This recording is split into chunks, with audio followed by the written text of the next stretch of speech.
So.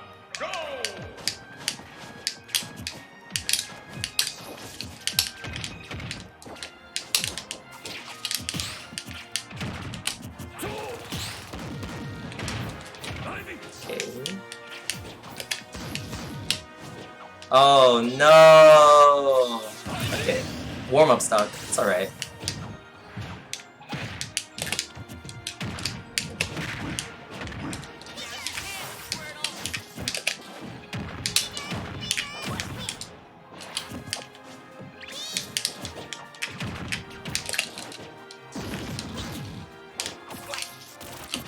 Ooh, that was close.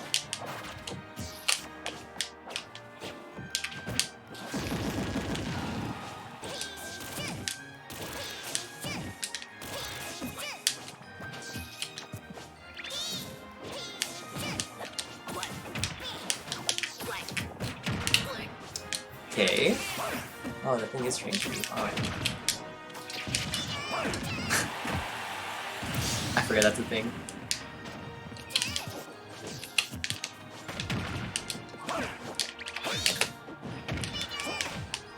Oh, I had rage. That's how that got worked. Okay.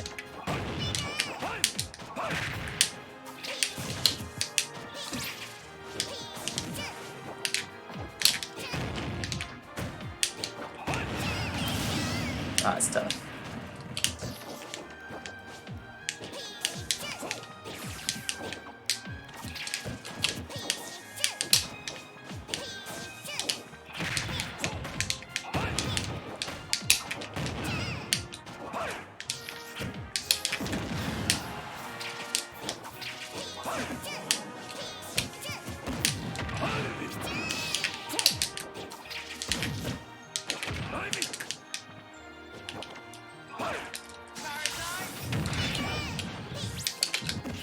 Are you dead? There's no way. Okay.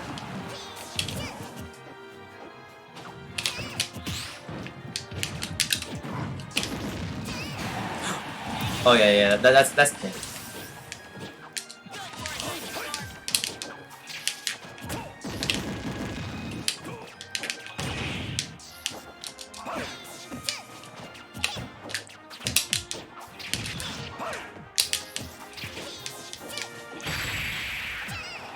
Okay. Alright, so I got some specific things. Okay. When you're on the platform, you need to keep in mind that Ivysaur's win condition is you can die off the top super early, right? So I was reading your jump off the platform, and that's how I took the second stock really early. Need to be really, really careful, right? Couple weird misinputs like double grabs, you weren't going for those? Okay, that's fine. Hello Solemn, thank you for tuning in.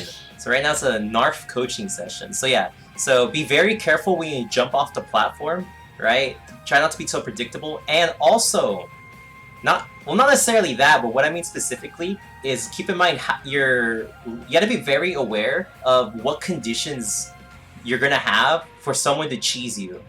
And that's the thing, when you're playing Pichu, you have to be hyper aware of the opponent's like cheesy early stock kill conditions, right?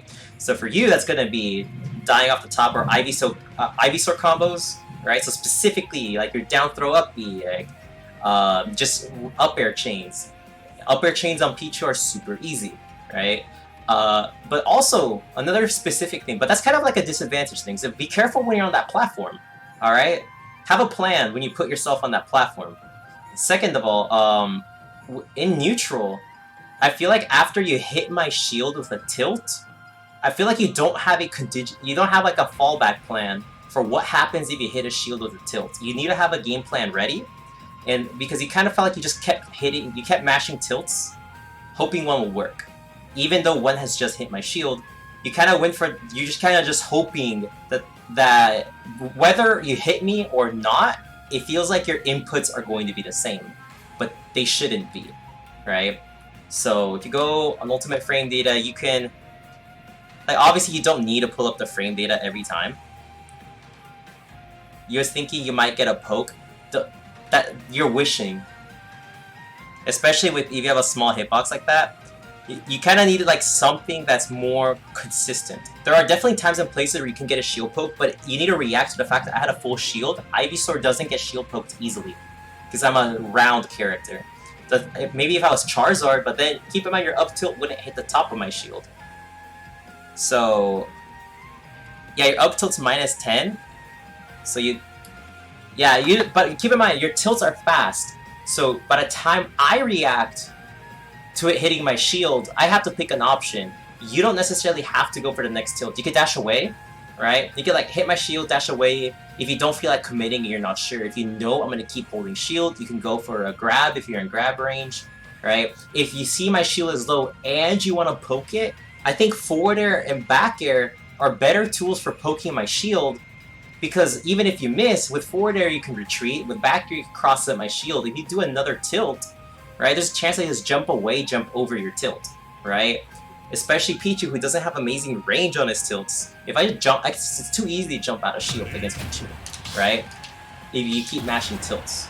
But you definitely have options to cover everything, right? So for keeping pressure up after tilts, you can, but you gotta get creative. It all depends. This is the beauty of like pressure and advantage state. You gotta keep in mind what I'm doing and try to cover options and apply pressure.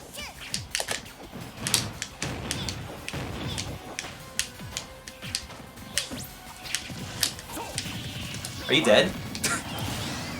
Oh my god, that killed. Oh my god, that was really fun actually. I haven't played this character in a while. Oh, you keep losing your jump! No! Can't be losing your jump like that.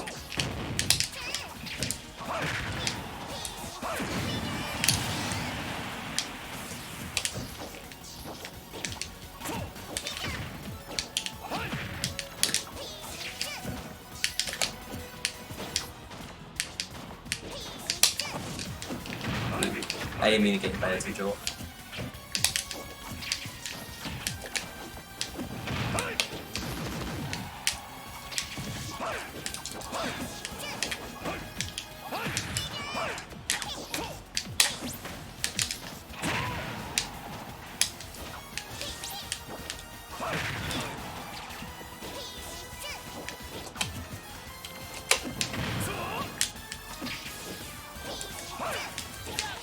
Okay, try cheese. Hey, what's up, Semtix? Oh, tournament's over. I should probably say the tournament's over. Oh, you fell out? Oh, it's okay. I was trying to cheese you anyways.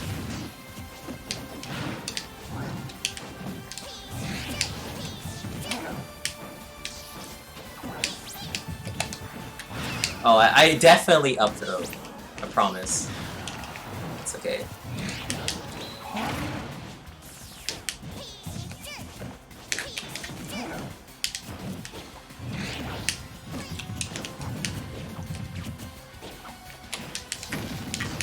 Ooh, okay, that's what I get, that's what I get. Okay. Yeah, that should do it. Okay, so, specifically, I saw one instance where when you had me in disadvantage, you retreated to the platform and held shield. Now, this is kind of good that you're thinking, oh, he can do an attack in disadvantage and hit me away, right? But, so, the problem was you shielded on the platform specifically, which means if I cover my back with back air, I keep drifting. Alright, so if you're trying to catch a landing, you need to retreat to the ground, not the platform. Also, you need to be really, really aware that at low percent, I kept taking your jump with my fake combos, right? So just be a bit careful about that. If you're not sure if a combo is true or not, at low percent, sometimes it's probably not worth losing your jump, especially with a character like Pichu, right? And a character like Ivysaur, if you air dodge through me with your neutral air dodge, it is really hard, specifically for Ivysaur, because keep in mind, my grab is frame 14, right? To time my grab to punish your neutral air dodge to the ground. So I basically, in order to punish that, I would have to already be on the ground and in position to just you landing into me. Whereas if you just air dodge and drift away slightly, it becomes really hard to punish somebody neutral air dodging, especially Especially if you neutral air dodge to the ground and buffer a spot dodge. If you show me that that's what you do, I basically have to play like I need to get like 3 reads in a row to punish that on reaction consistently, right? Maybe I'm just bad, but that's what it feels like. So I think, so that's probably what other Ivysaur players are feeling too. So at low percent, if you're going to pick an option, maybe just neutral air dodge into the ground, right? Yeah, I could re-grab, but if you neutral air dodge into the ground and buffer a spot dodge or a roll, you're gonna get a lot of Ivysaur's whiffing grabs, right? And then you get a free combo starter.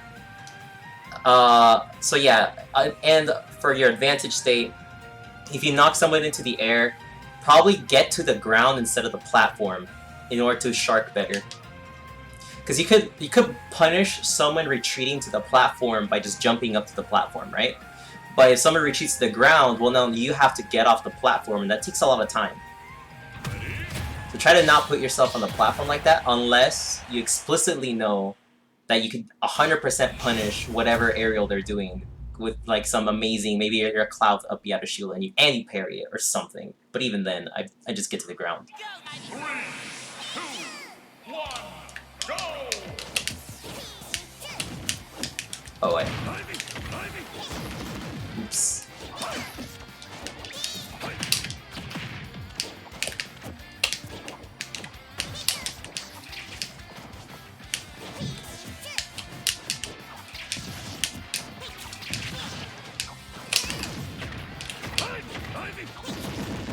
Okay. Oh, am I dead? Okay, that was my bad. By the time I reacted to the fact that I got hit by T-Jolt,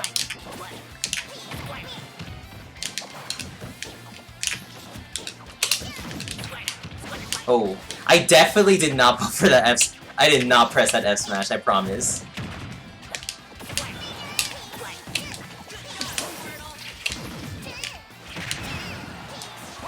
Yeah, be really careful about doing T-Jolts and disadvantage impulsively. We'll talk about that after the game. Yeah, that was better.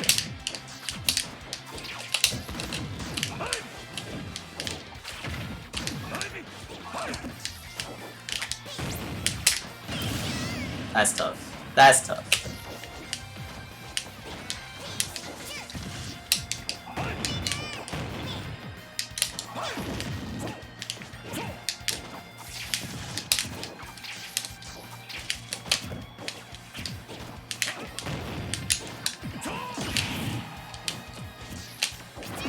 Nice.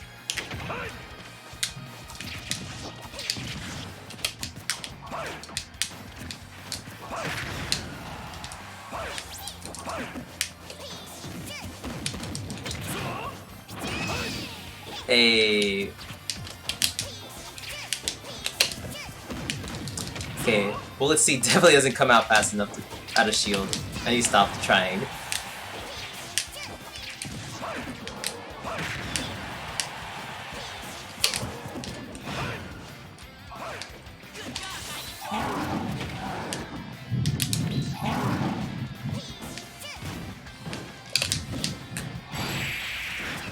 Alright, so I forgot to talk about this the last game, is there are times where you hit me with T-Jolt, like, and the T-Jolt will actually hit me, and then you go for the grab anyway, so it feels like you have it hardwired in your mind.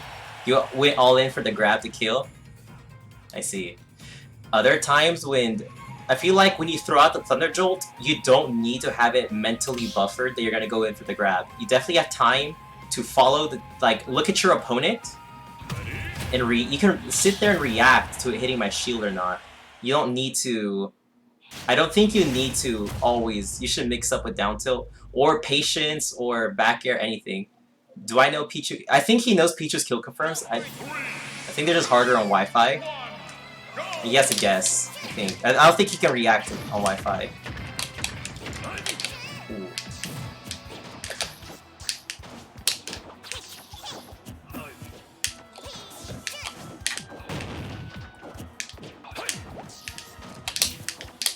Wow, I finally spot dodged the grab. We are improving!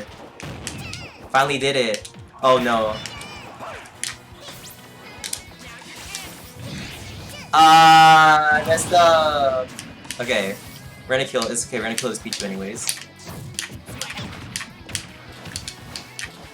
Okay, never mind. We're not gonna kill this Pichu anyways.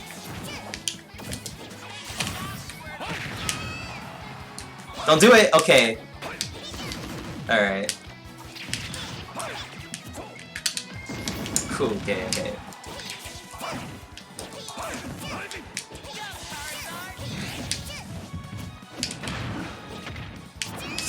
Ooh, that was close. That was close. Okay, that was close too.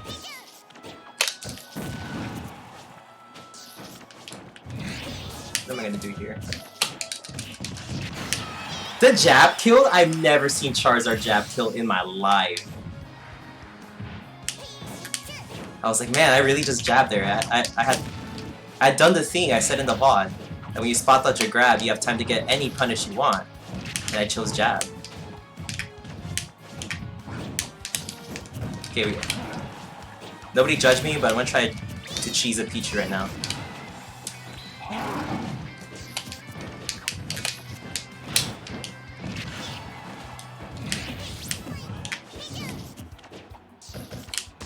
Ooh, okay. I don't know when I can jump out of that.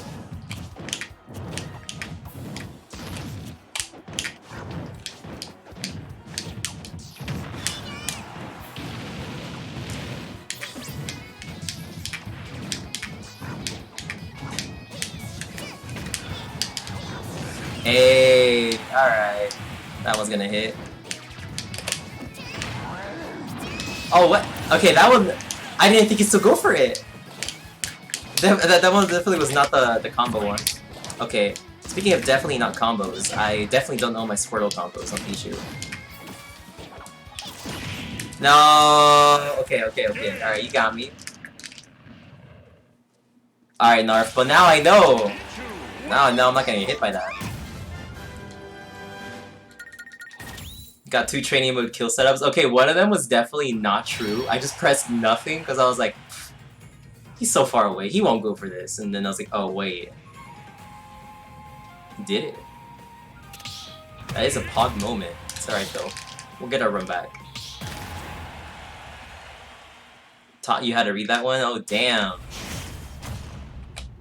Where's my PGR coach? Not true, but looks nice. Yeah, that was good. That was good. I definitely drift away a lot. So, like, expecting nothing.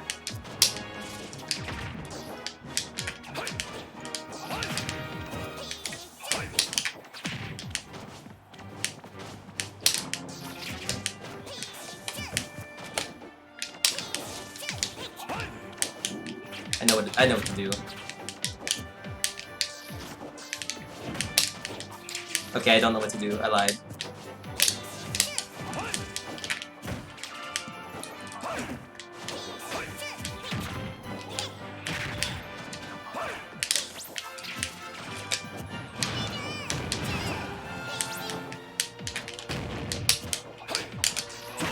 Hey, there we go. That's the whiff punish.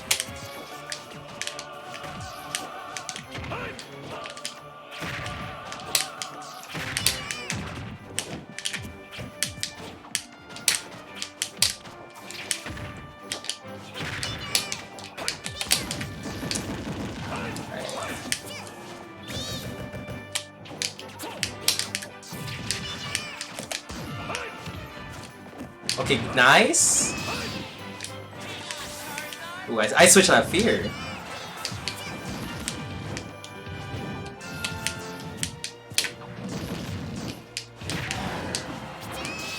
Nah, bro, there's no way.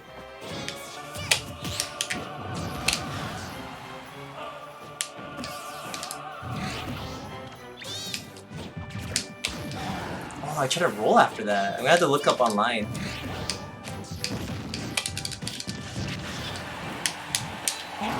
Okay, I thought, okay, look, I really thought, I was really thinking that was going to be the T-Jolt.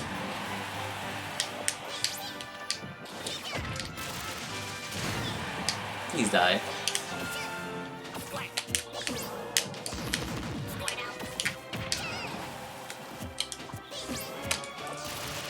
Okay, that'll do it. Up B has a nice hitbox underneath Squirtle. Oh no, I messed it up. That was free. Wow. Okay, where's my PT coach to tell me to stop going for a grab after I back here with Ivysaur? It's never gonna work. I need to stop. I need to stop.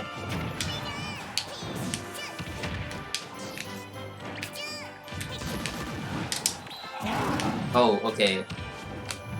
No, you had time to just run up in F smash or up smash.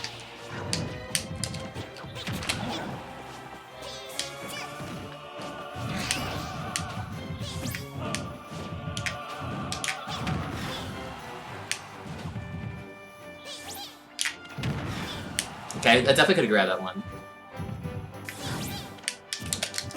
Okay, I'll grab this one. Alright, we're gonna pretend like those snap the ledge. God, that recovery is hard on Wi-Fi. I feel that, man. I feel that. You missed it twice, yeah. And I know that one wasn't intentional. Don't worry, like I can tell. I can tell what you're trying to do. It's just a shame because I need to practice my ledge trapping.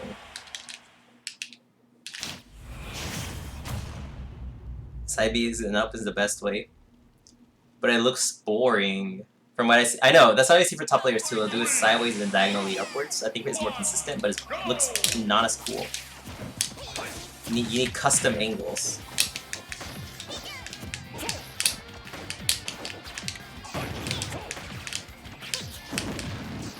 Oh, I jumped.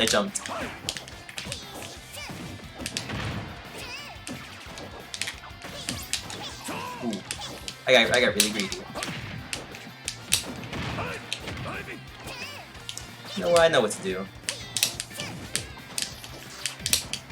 Now I actually know what to do.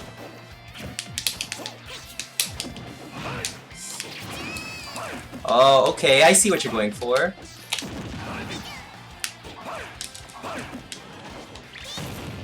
That's kind of wishing.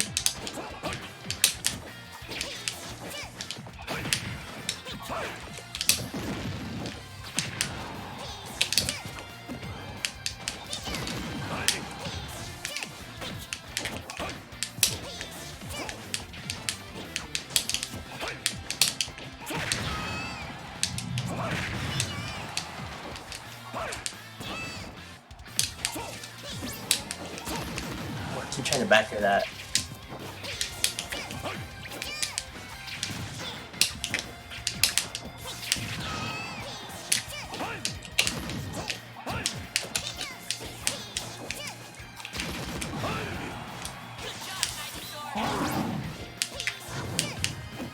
Oh, that extended my hitbox.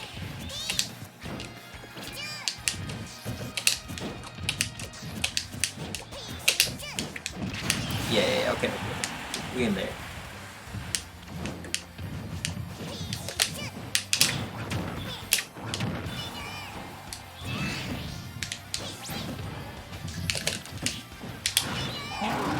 No. Okay. It happens. It happens.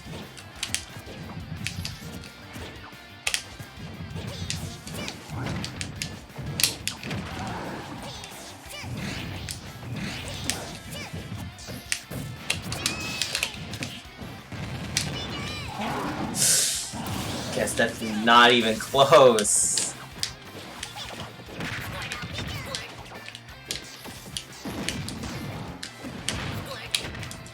Oh, wait, I'm actually getting destroyed right now. No.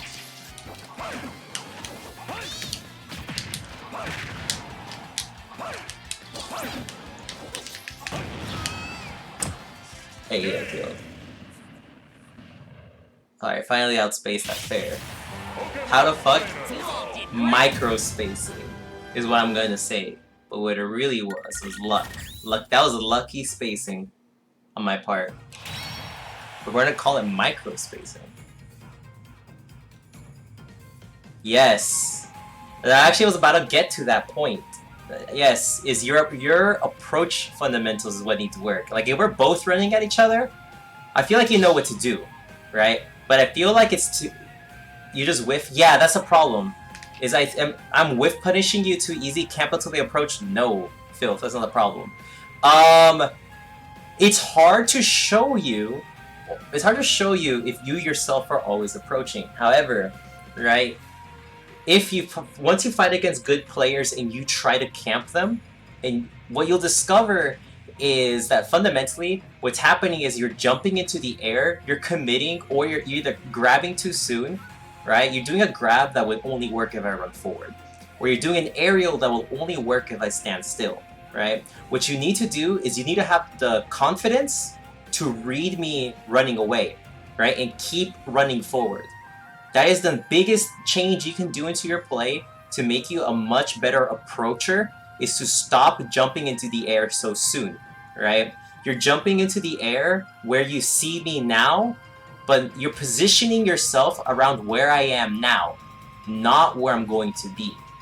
So what you need to do is simply, okay, I say simply predict the future, but really you need to like imagine like, okay, I am whiffing these moves, but if I was just a bit forward, they wouldn't whiff.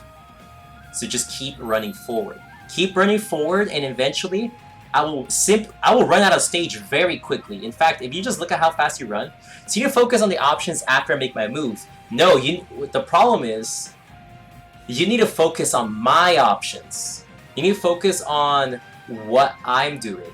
And what I'm doing is I am dashing back, right? So I'm increasing the space between us, right? Because keep in mind, you're jumping into the air because of a certain amount of space between you and I, right? Obviously, if you jump and you're too far away from me, if you jump too soon, you're too far ahead of me, so I can't even punish you, right?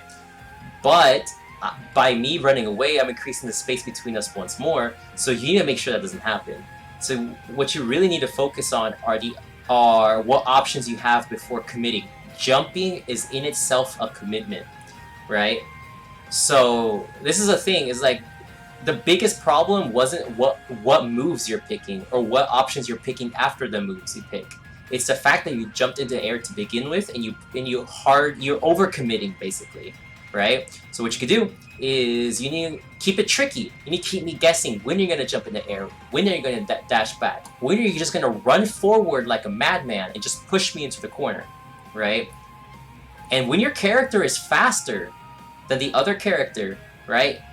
On average, you can expect me to try to whiff punish you. The slower character is going to try to whiff punish you because it is whiff punish your aerials specifically, because it is only when I'm grounded and you're in the air that I'm actually faster than you, right? Because if we're both on the ground, you're faster than me, right? But if you're in the air and I'm on the ground, now I'm faster and I can actually out-position you.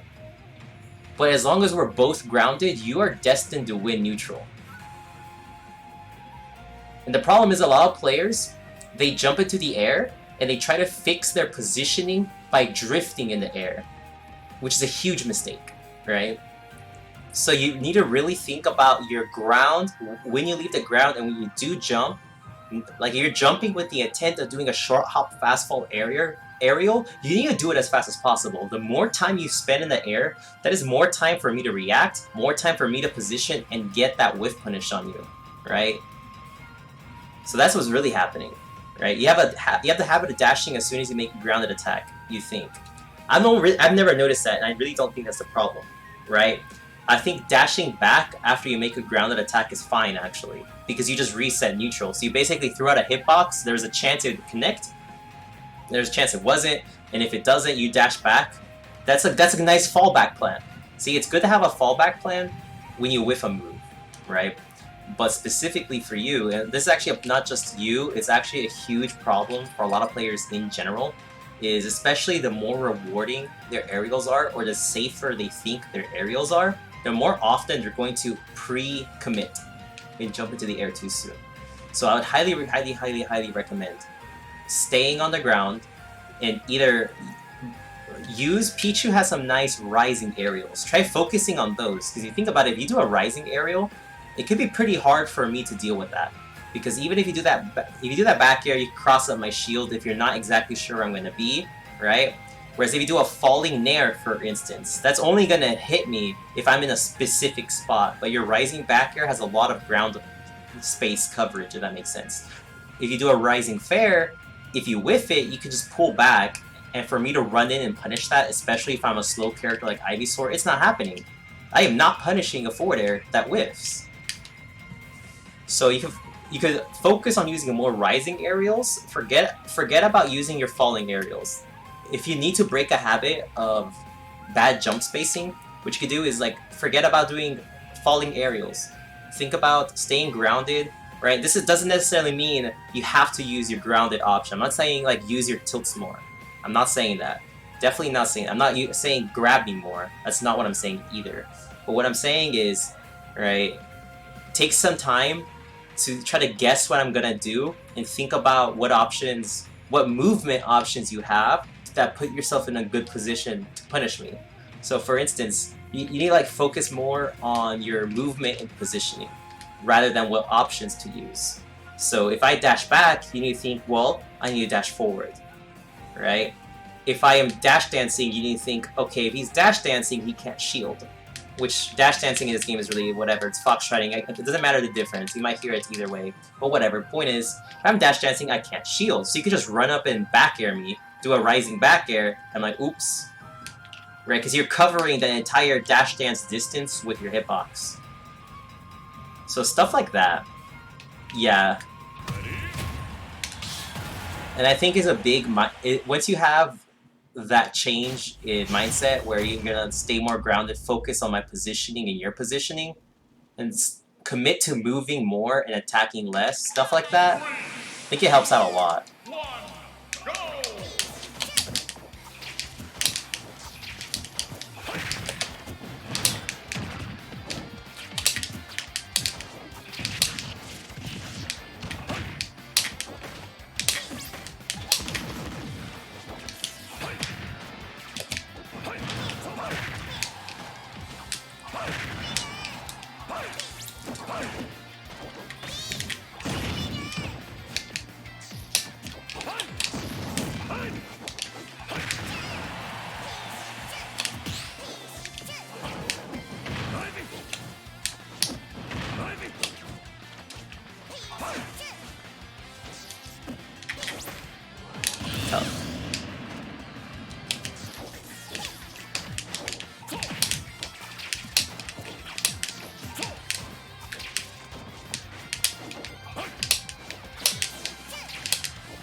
Alright, Rolo. I'll definitely be streaming later as well, and you should hop by. We'll play some games.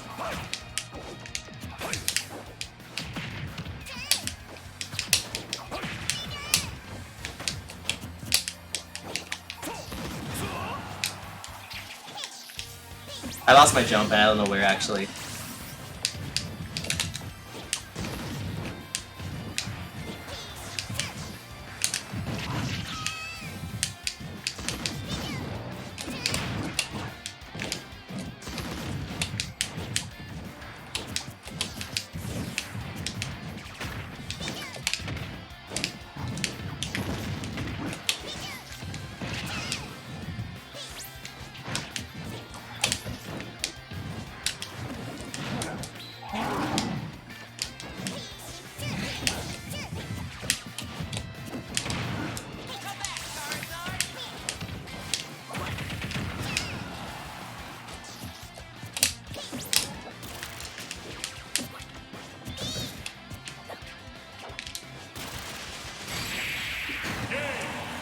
Alright, so Gnarf.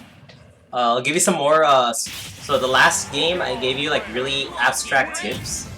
I don't expect you to implement everything these tips in a single game. It's like playing a whole different style, but I think I was grounded better. Yeah, so last game gave you abstract tips. Really, I want you to take your time like think this through. Like this takes a long time. This takes quite the while. Once you made this realization, you need to like rethink the game basically.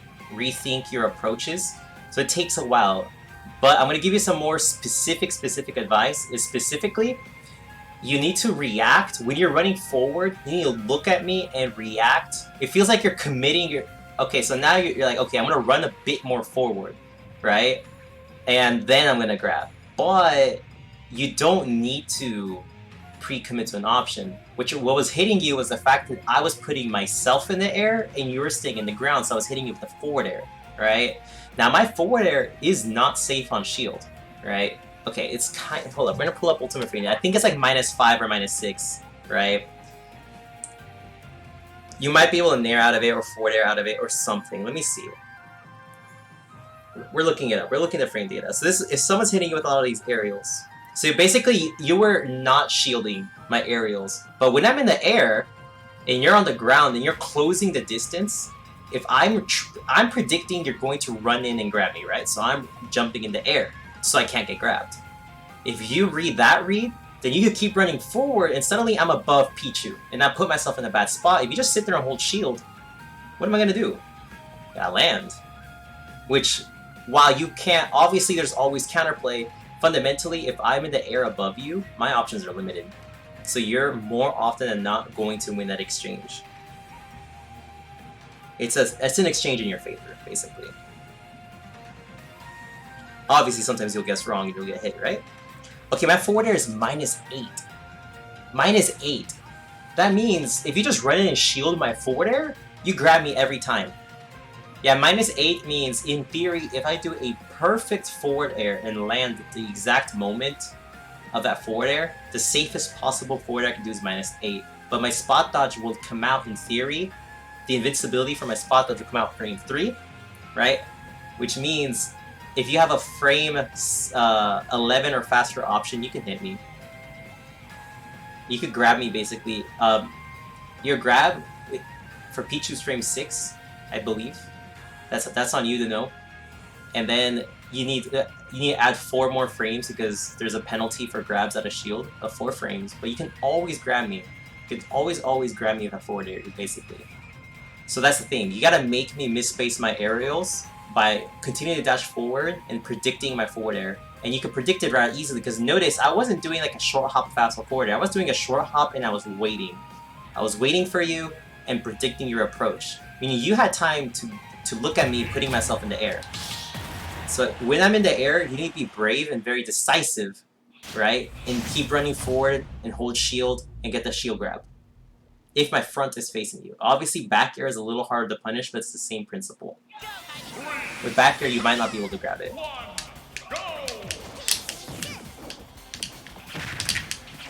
Yeah, it's like you're running forward and then you're stopping.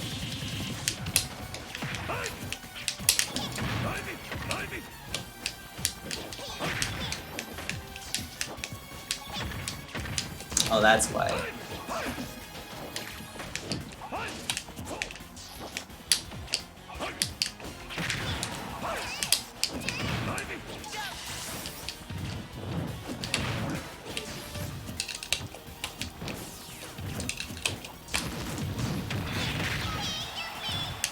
Yeah, I think it's frame 5 armor.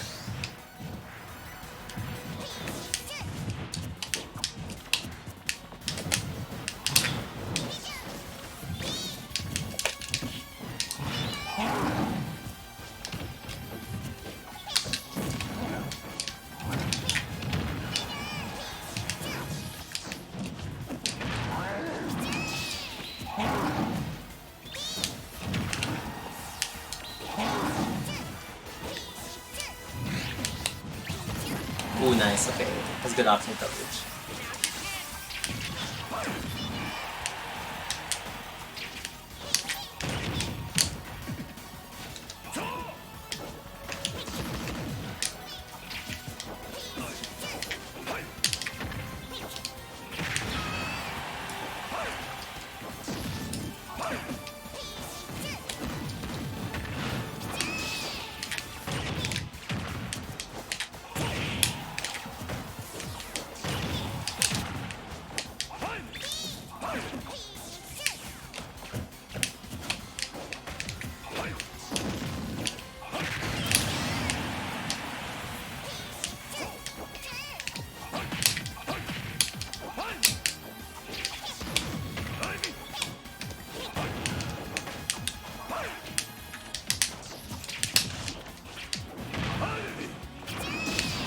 Okay, yeah.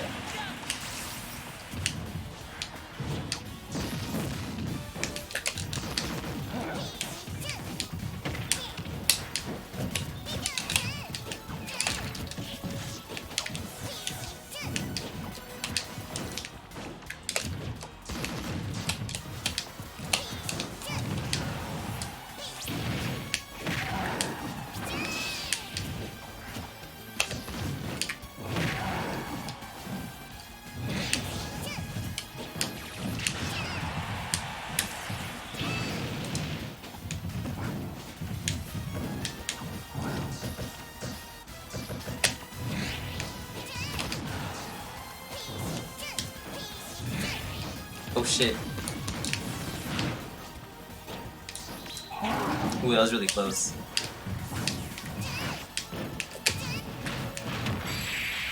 That's tough. Okay, so specifically in this matchup, Flare Blitz, you need to punish the Flare Blitzes optimally. Don't grab it. If it hits your shield and I'm off stage, just spike me. Right? You have more than enough time to run up and spike me, and if I'm on stage and I Flare Blitz you, you have more than enough time to just go up there and charge a smash attack. You keep trying to grab it, and you can't grab it. Yeah, it's a smash attack when I'm on the stage and I'm landing with Flare Blitz, because I'm stuck in a lot of lag. You can't jab lock, and I think you can't grab me. So just go for the charge smash attack. Free. And off stage, free spike. Free spike.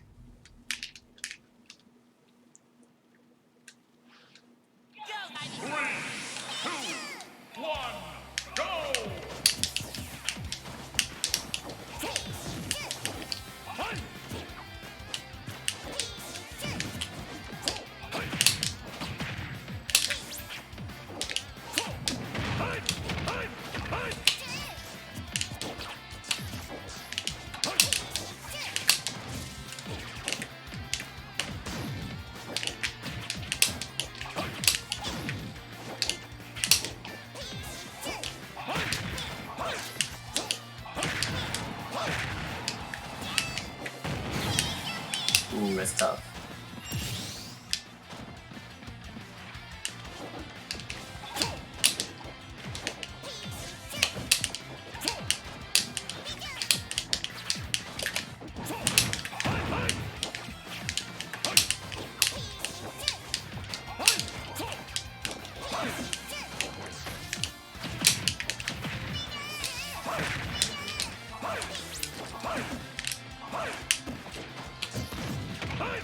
Oh shit, I thought I could roll after that.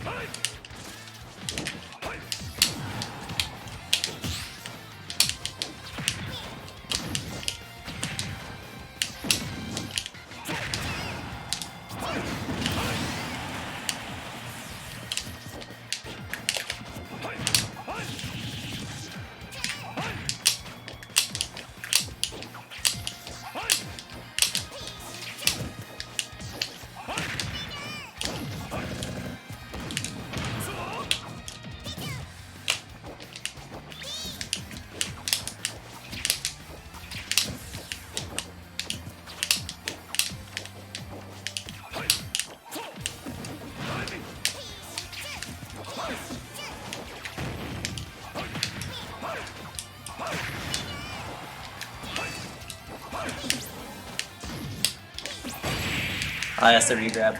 So yeah, I think you're too stubborn on trying to approach me with tilts. The first 2 kills are misinputs. Yeah, I'd be like that. It do be like that. But I think more importantly in neutral, I think you're trying way too hard to get those tilts or get those raw grabs, right? I think just push yourself to keep running forward and just hold shield. Just didn't think you. I just didn't want you to think I side B. No, I definitely know you didn't want to. You just clueless what your options are. That's fine. That's why we're here. That's why we're here. I think you really should. Oh yeah. So this is kind of a phase. This is kind of phase people go through. Because when I shield, you just use a falling aerial and fade back. No, it depends. Okay. The problem is you're standing still too soon. You're standing still too soon and you hold shield too far away, right? is you need to time your approach such that you put yourself under me as I'm jumping, right? Problem is, by the time you react to me it's like you see me in the air, but you're already, but when I jumped, here's the thing. You need to think about, you and I are really far away.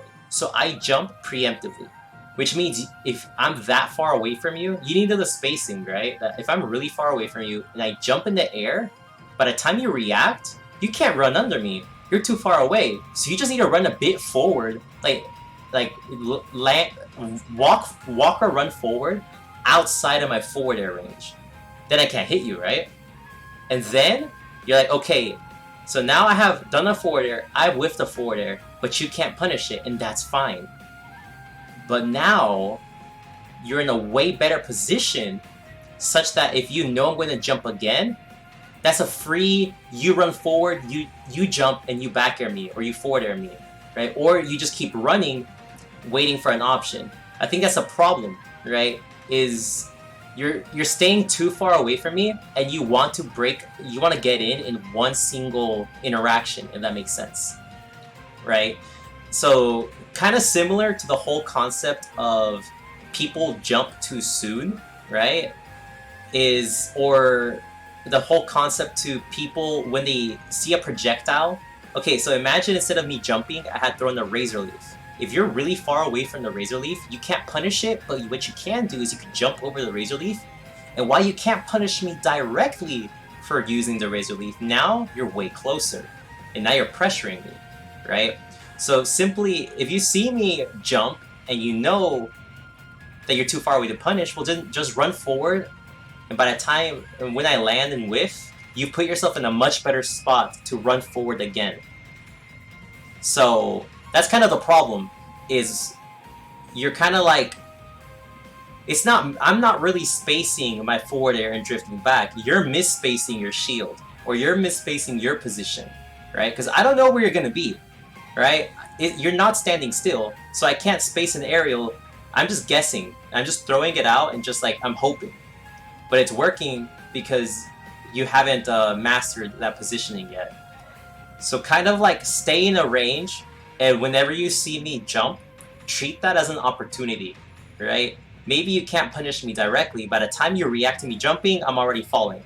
But you can put yourself in a lot better spot, and you can put yourself in a range where you'll be too close, so I can't razor leaf, and you'll be too close such that if you read my jump, suddenly I'm in the air. Got it. I'm gonna watch the cat VODs after he sees approach options, what he does once he shields on approach under an aerial. You definitely have shield grab.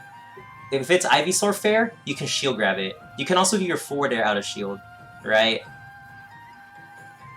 You definitely have those options at least, right? Maybe with my back air, you might not have time to grab it, but you definitely have time to forward air. How fast is your forward air out of shield? It's like frame 6 or 7, right? Oh look, I'm pulling up the Pichu frame data.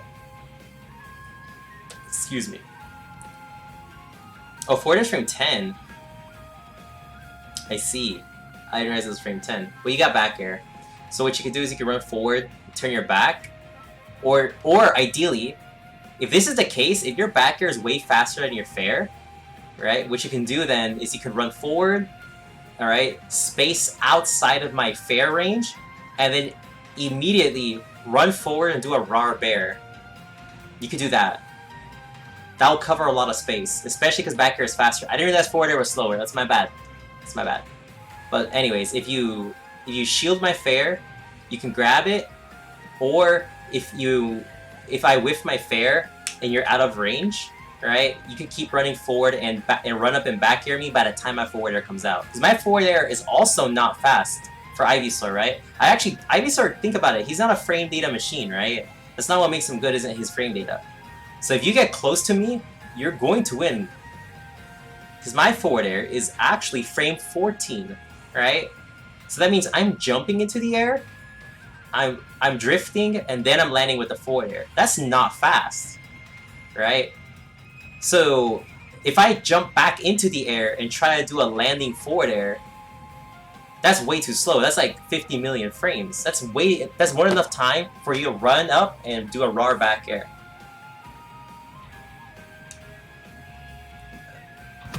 I think that's something you could try.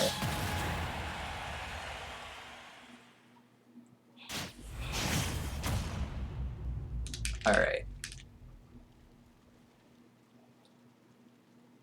Actually, you know what? We could watch in the cat bot if you want after this game.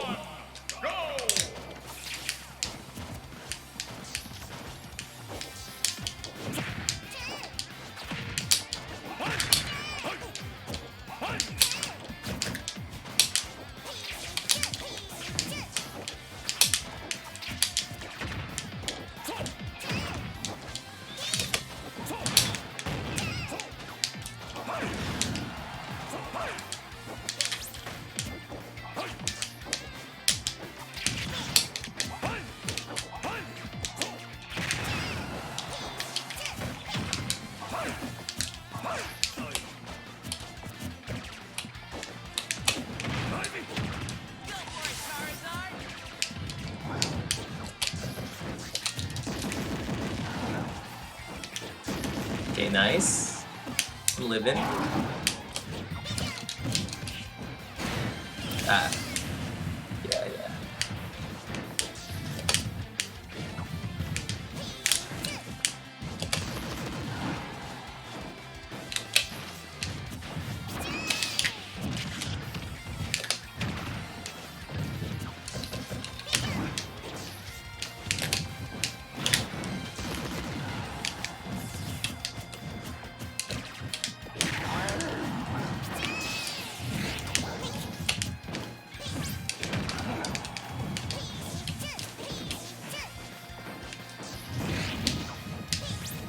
Ah, that's tough, that's tough.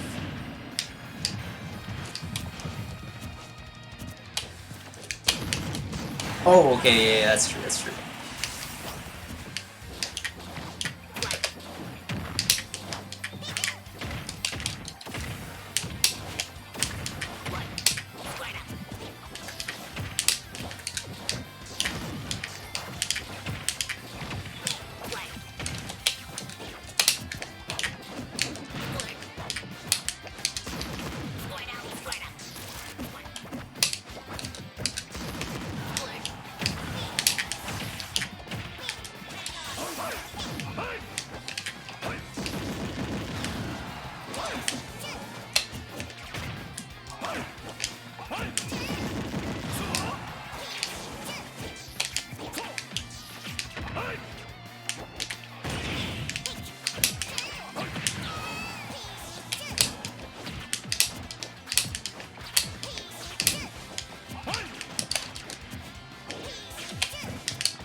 Oh, that sucks. Yeah, I was dead. So, you didn't know this at the time? Okay, so you don't know this at the time, but when I tried to tether cancel and jump with Ivysaur, and by the time it came out, I lost my jump because I jumped into your T-Jolts. Actually, I had no jump, I was dead. But now you know. Alright, but anyways, Gnarf, if you want, we could actually watch in the cat VOD. Maybe it could help you get some insight into how Pichu approaches.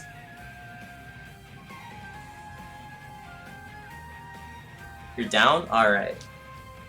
In that case, let me go grab a drink real quick. We're gonna get a classic Mountain Dew, 0 sugar, so I can be in maximum focus when I watch the VOD. I'll be right back. Hello, Nico_SSBU. I will be right back. We're gonna be watching a Nakat Pichu VOD, actually. And we're gonna be learning how Pichu approaches. So yes, stick around, Nico. I'll be right back, though. I'm grabbing a Mountain Dew. Very important.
Hello.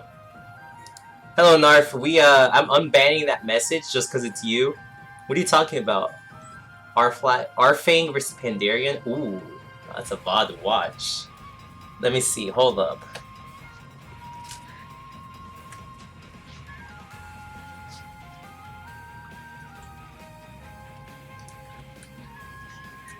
Alright, guys.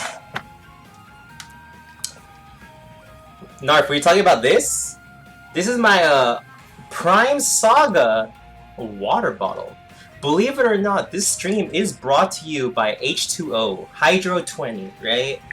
Believe it or not, while I do, I know, no, you're joking, but it might not look like it, because I'm always, have you done? Yes, and I went 1-2, just like I predicted. It doesn't help that Doofus picked for me garbage characters, but it's okay. I thought I had fun. I definitely have fun when I play new characters. No matter the worse they are, the more fun I have. So when he said pick villager, I couldn't say no.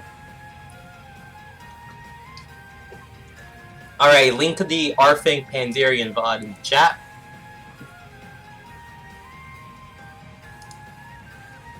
Also, in the meantime, we're gonna see my Love Live background.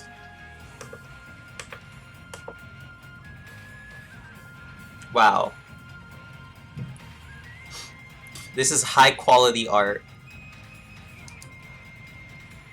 Alright. It is VOD time, gamers. Alright, so. I believe I watched Arfang play at Frostbite, and I was genuinely impressed with his play. I was like, wow, he's gotta work so hard. He's a humble player. Okay, so before we start, Pandarian is on the PGR, right? I believe Arfang is also PGR, right? Right? Was he? Is he no longer? We're going into the Wikipedia. Arfang, he is number 45 on the PGR.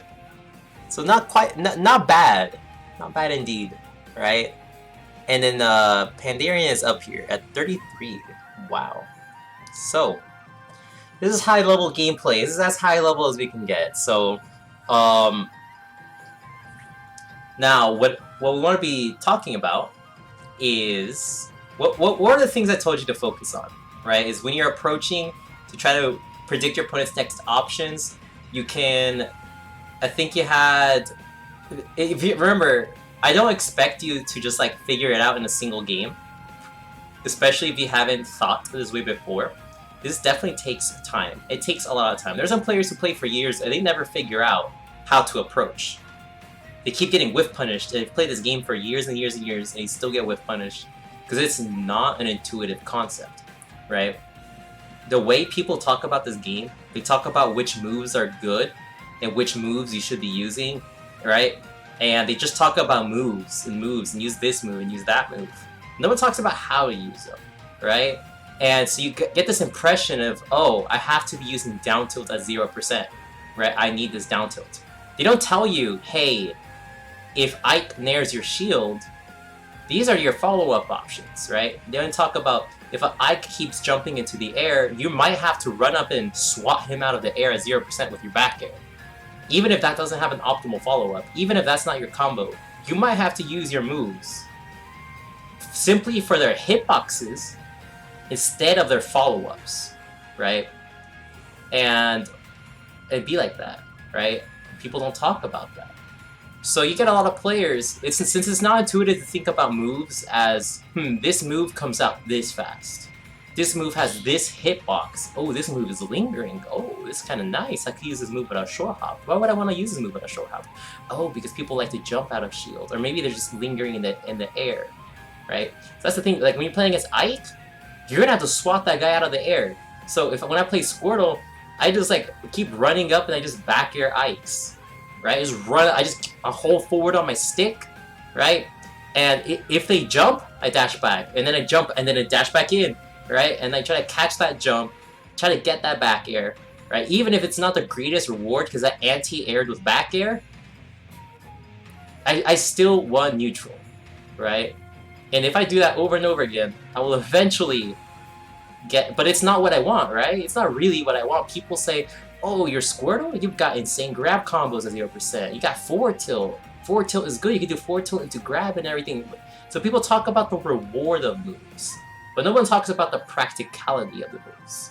And that's a shift in mindset that you probably need, is to think about when and where to use the moves. When are they practical and impractical? And it varies by matchup, and there's a lot of matchups. And it is something you've already thought about and you already know, well then I'm sorry. We'll get right to the VOD. Sponsored by Mountain Dew Zero Sugar. Just as good as the original, maybe even better as the commercials go. Please notice me. They say it's easy to sell out, but I don't got a Mountain Dew check in the mail yet. Is this Pools? Oh, it's Big House. Alright, so it's been a while, but you know what? It's close enough. Alright, so we're gonna go into this VOD. We're gonna put this playback speed on 0.25. Normally I'd put some lo-fi hip-hop in the background, but last time I did that, my VOD got demonetized. You're taking notes on paper? Alright. Let's go. If notes help you think, can help you concentrate your thoughts. Right? So that's good. Kinda wanna be making like bullet points though.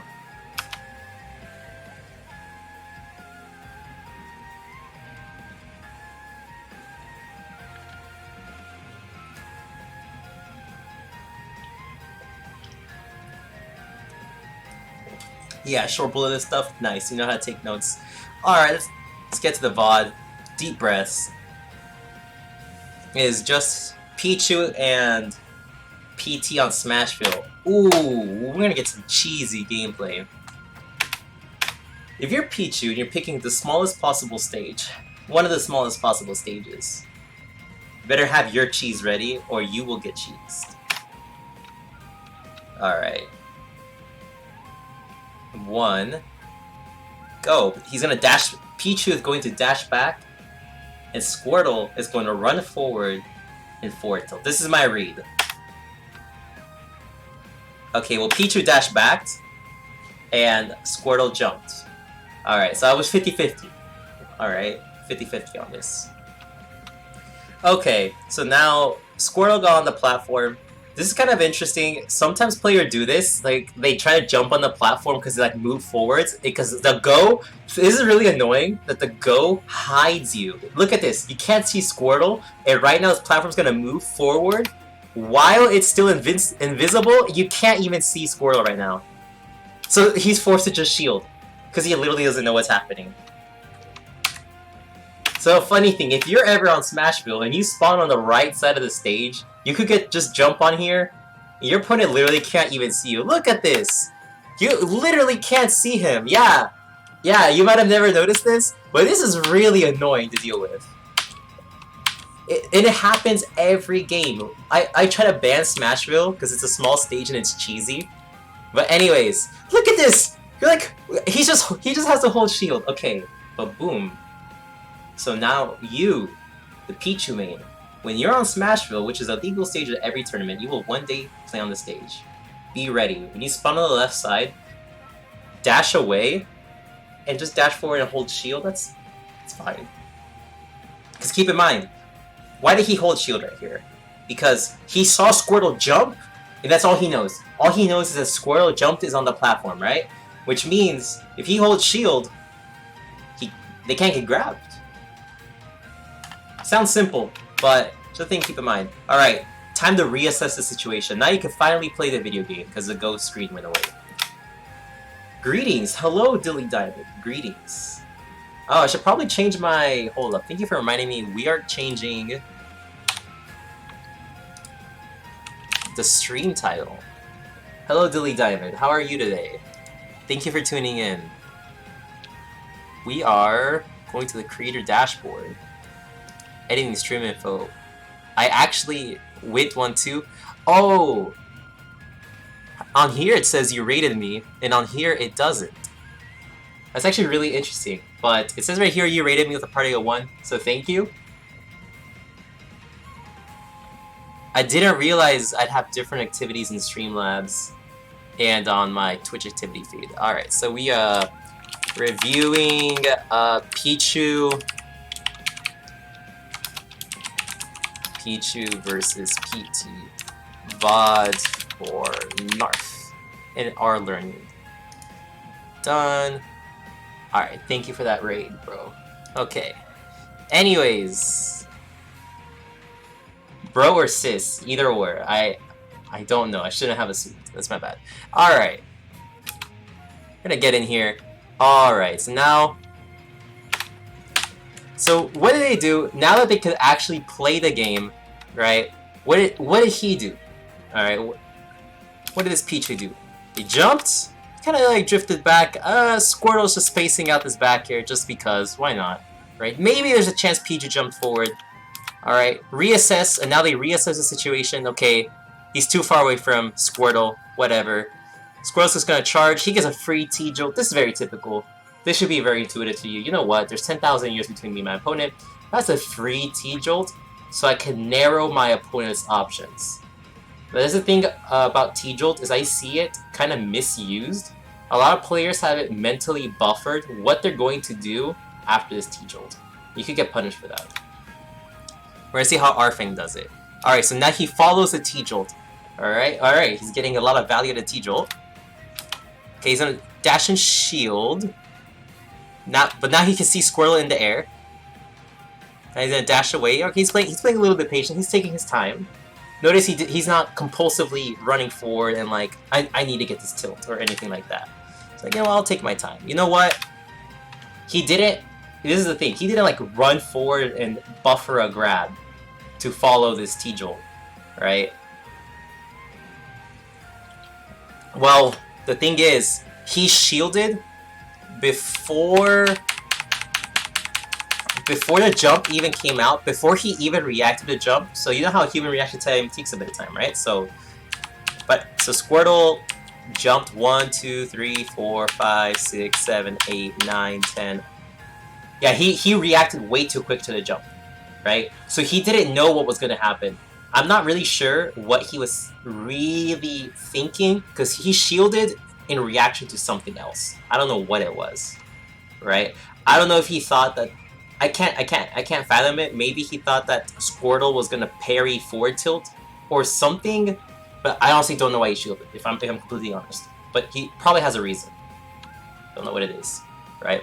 But ideally, if he had known this jump was going to happen, right? If he had really predicted it, if he has reason to believe, keep in mind the game just started, so he doesn't have previous set information to know what the opponent's habits are going to be in reaction to a T-Jolt in neutral. But in theory, yes.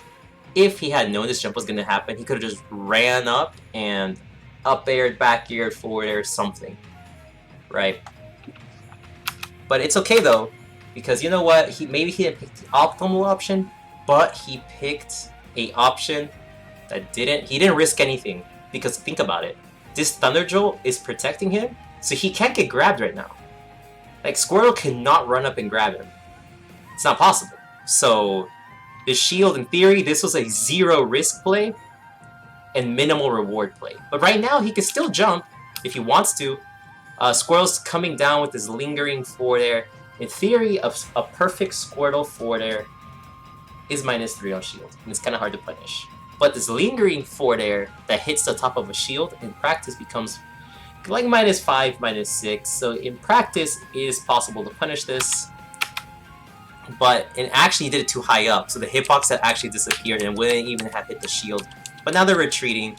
He drops shield, trying to get a parry. No parry happens. And now they're gonna jump. They're gonna just jump up here. Squirtle's still falling, right? In order for Squirtle to punish this jump, they'd have to go with the craziest read in the world, right? Which right now, they're not committing, right?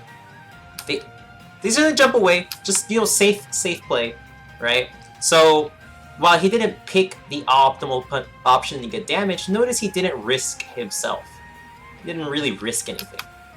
So he's not gonna get punished, okay? Ooh. Okay. So let's see what happens next. Alright, he's gonna fall back down on the ground, reassess what is Squirtle gonna do. He's gonna dash back a bit. Okay. Right now, he's about to react to the fact that Squirtle is on the platform. He's holding shield, because he's not sure if Squirtle's gonna fall through the platform, right? But now he can see, oh! Squirtle's on the platform. A quick decision making right here. You'll run up and up air Squirtle as he runs off the platform. But let me see, what did he actually react to? I think he reacted to Squirtle over here. But he reacted to Squirtle being over here, right? And it had kind of guessed that they were going to run off the platform and do this up air. But again, kind of good option coverage. Squirtle isn't really going to come down and hit you with a down air, right? To cover beneath them. It's either back air to cover behind them, or forward air, and the nair isn't really that disjointed, so this up air, I think is a good option, just to like, whatever, and if it doesn't hit, it's whatever. Right? If Squirtle had kept running to the left and ran away, okay, he didn't get a hit, but he also didn't get hit himself. His up air covered this common option of just running off the platform. Okay, gonna get his up air. Gonna get this little free flow, not really a training mode combo by any stretch of the imagination. It's just like, so that was like it's like 20 damage. It's good, we take those. It was basically like 20, kind of like risk-free damage. From that rising up air. It was kind of risk-free. Like, there's no way there's no way he gets punished for this, right?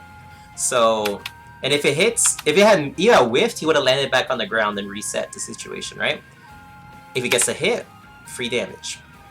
So these are good situations that, the more situations like these that you discover, and you think about the risk, the least risky options for the free damage, I think that adds up. And whether or not players do this consciously is another topic, or if they just, but definitely picked kind of a risk-free option there. Relatively risk-free. Okay. Oh, look at this. Alright. So now Squirtle is in disadvantage with no jump. Okay, Squirtle jumped. He has no jump.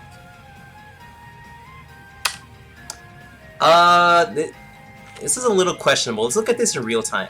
This is a little questionable. No, I don't want autoplay on. Look at this in real time. Up air, forward air, jump. I'm not really sure why they shield. Maybe they try to buffer a shield earlier, and now it finally came out. But what matters is that whatever he was trying to shield, he didn't actually shield it, but he reacted very decisively and got this grab. Right? This is a common situation some players get put in. Is this like shield chicken, where both players picked shield, right? But he actually, before Pandaren even had a chance to react to him shielding, he kind of like did the shield, and like very quickly he's like, I'm gonna shield and I'm gonna grab, right? I'm gonna shield grab. I think he was trying to shield grab an aerial. That's what he was thinking, but it kind of worked out. What matters is he was in shield range, so he picked shield, he got the grab. It's gonna push him off stage. Nice easy damage.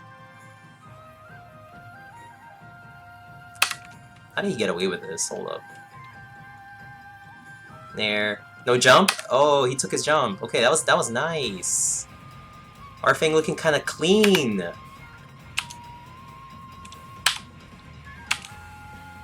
Wow. That took the jump, right? Hold on. That definitely took the jump. Yeah, that took the jump. Yeah, okay, guaranteed 100%. So this is really good option coverage, right? Because it is actually really common for players to get, especially like early on when players are playing a bit lazy, The cat taught you that too with the T-Jolt. Rising T-Jolt when you're knocked off close to because he jumped. Oh, okay, good.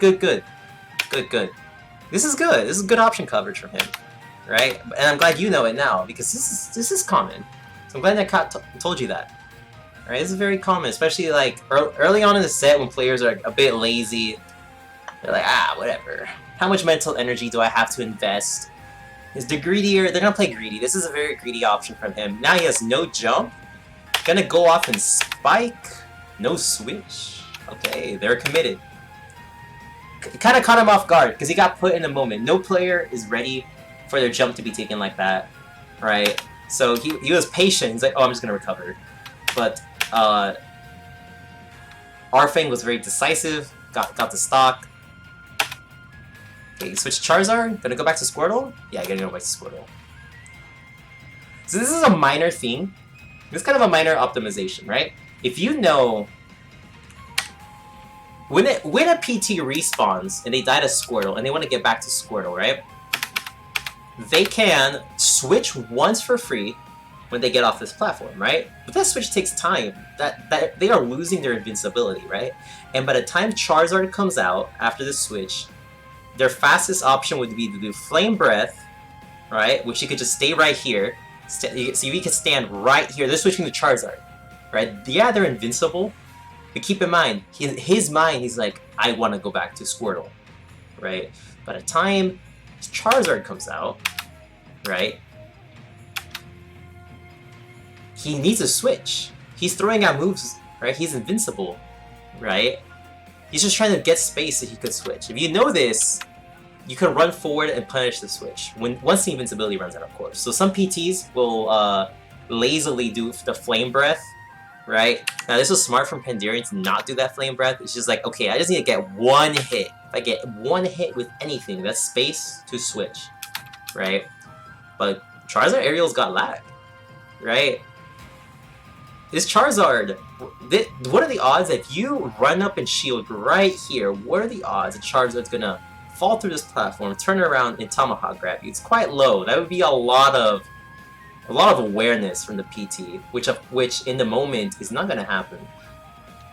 Those quick spikes off stage for Pichu seems like I should go for it often because it's pressure and you can go back safe.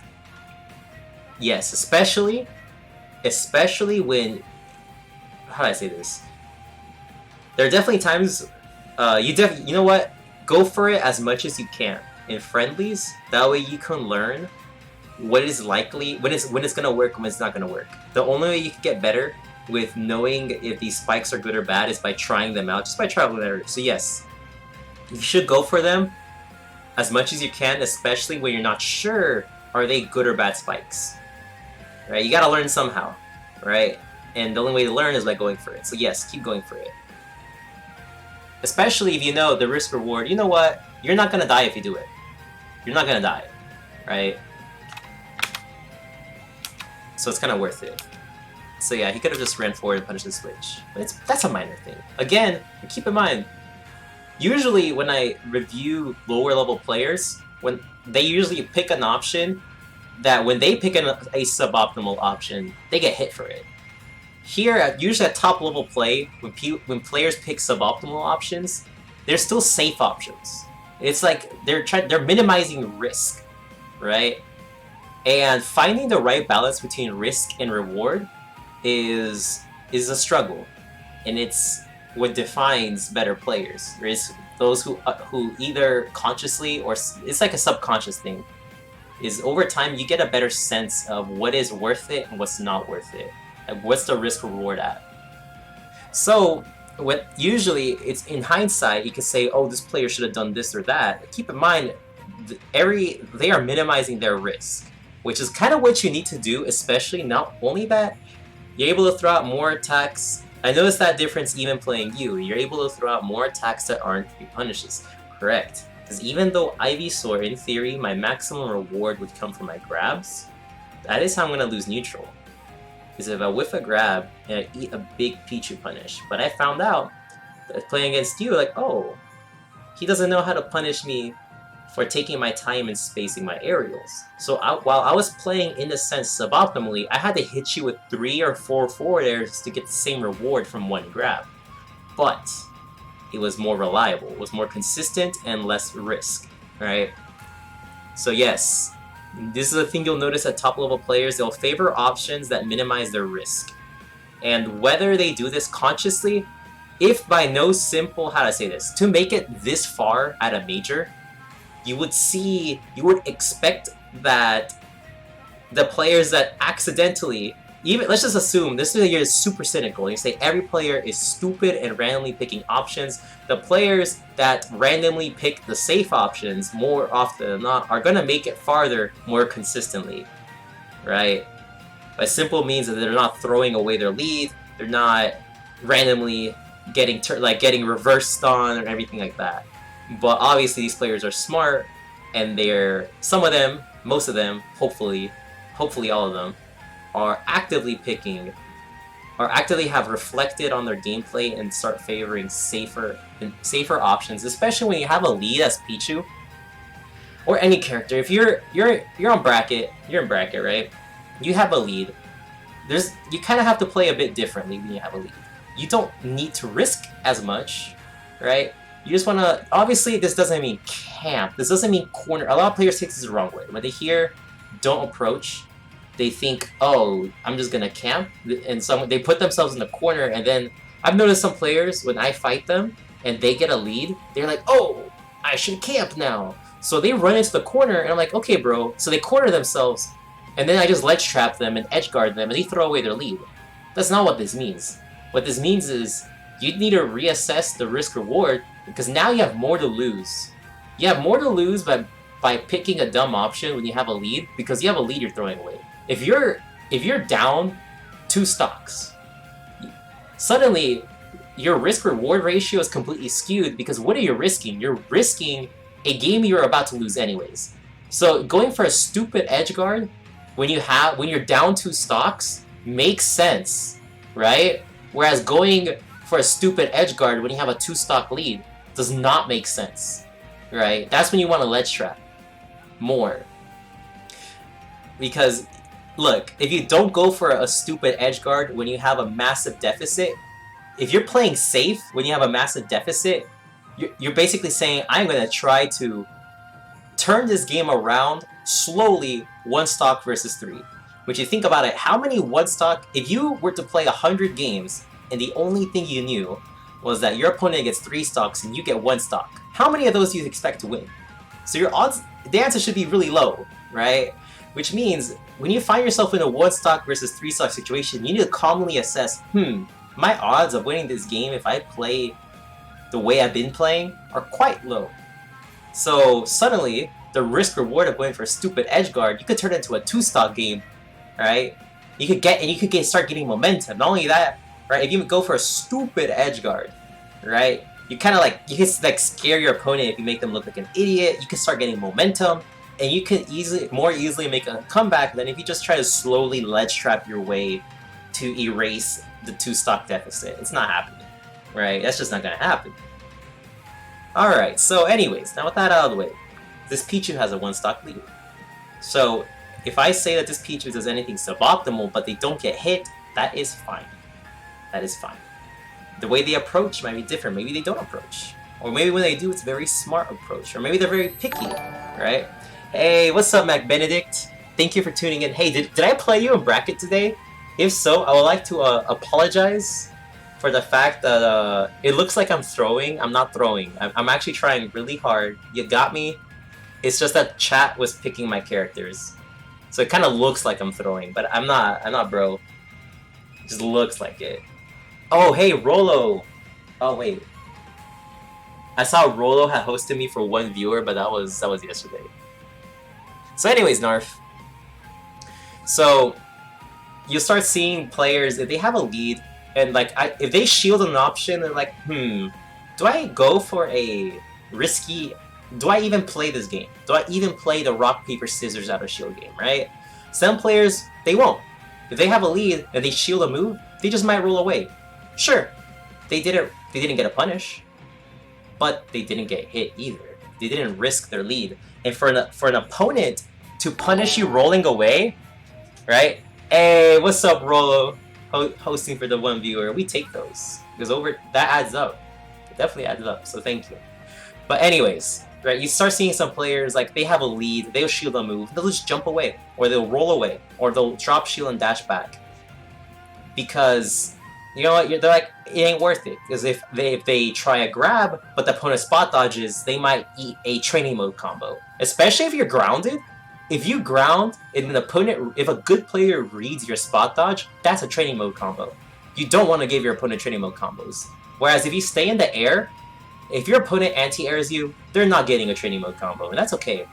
Sometimes resetting neutral is for the better, TBH. You even do it sometimes. Yes. Resetting neutral is better, especially if you have a lead, right? You might start favoring straight hits if you have a lead, or be very picky with your openings if you have a lead. Also, you want to really avoid getting training mode comboed, and I say this a lot because, especially lower level players, that's kind of one of their strengths. If you take a lower level player and you ask them, hey, what are your strengths and weaknesses as a Smash player? A lot of them might say, you know what, my weakness is my lack of matchup experience, I haven't played this game for very long, and that's fair. They objectively will lack experience in comparison to a veteran player. But one of their strengths, so if you see a newer player and they're making it far in bracket, are you going to assume, they somehow have 10 years of neutral experience despite only being competitive Smash for 1 year? Probably not. I mean, it's possible. Maybe they have a great coach, or maybe they're very disciplined and they watch a lot of VODs and they've talked a lot about neutral to better players and they've grinded out matchups. Maybe they really do have 10 years of neutral experience in a single year. But that's not very likely.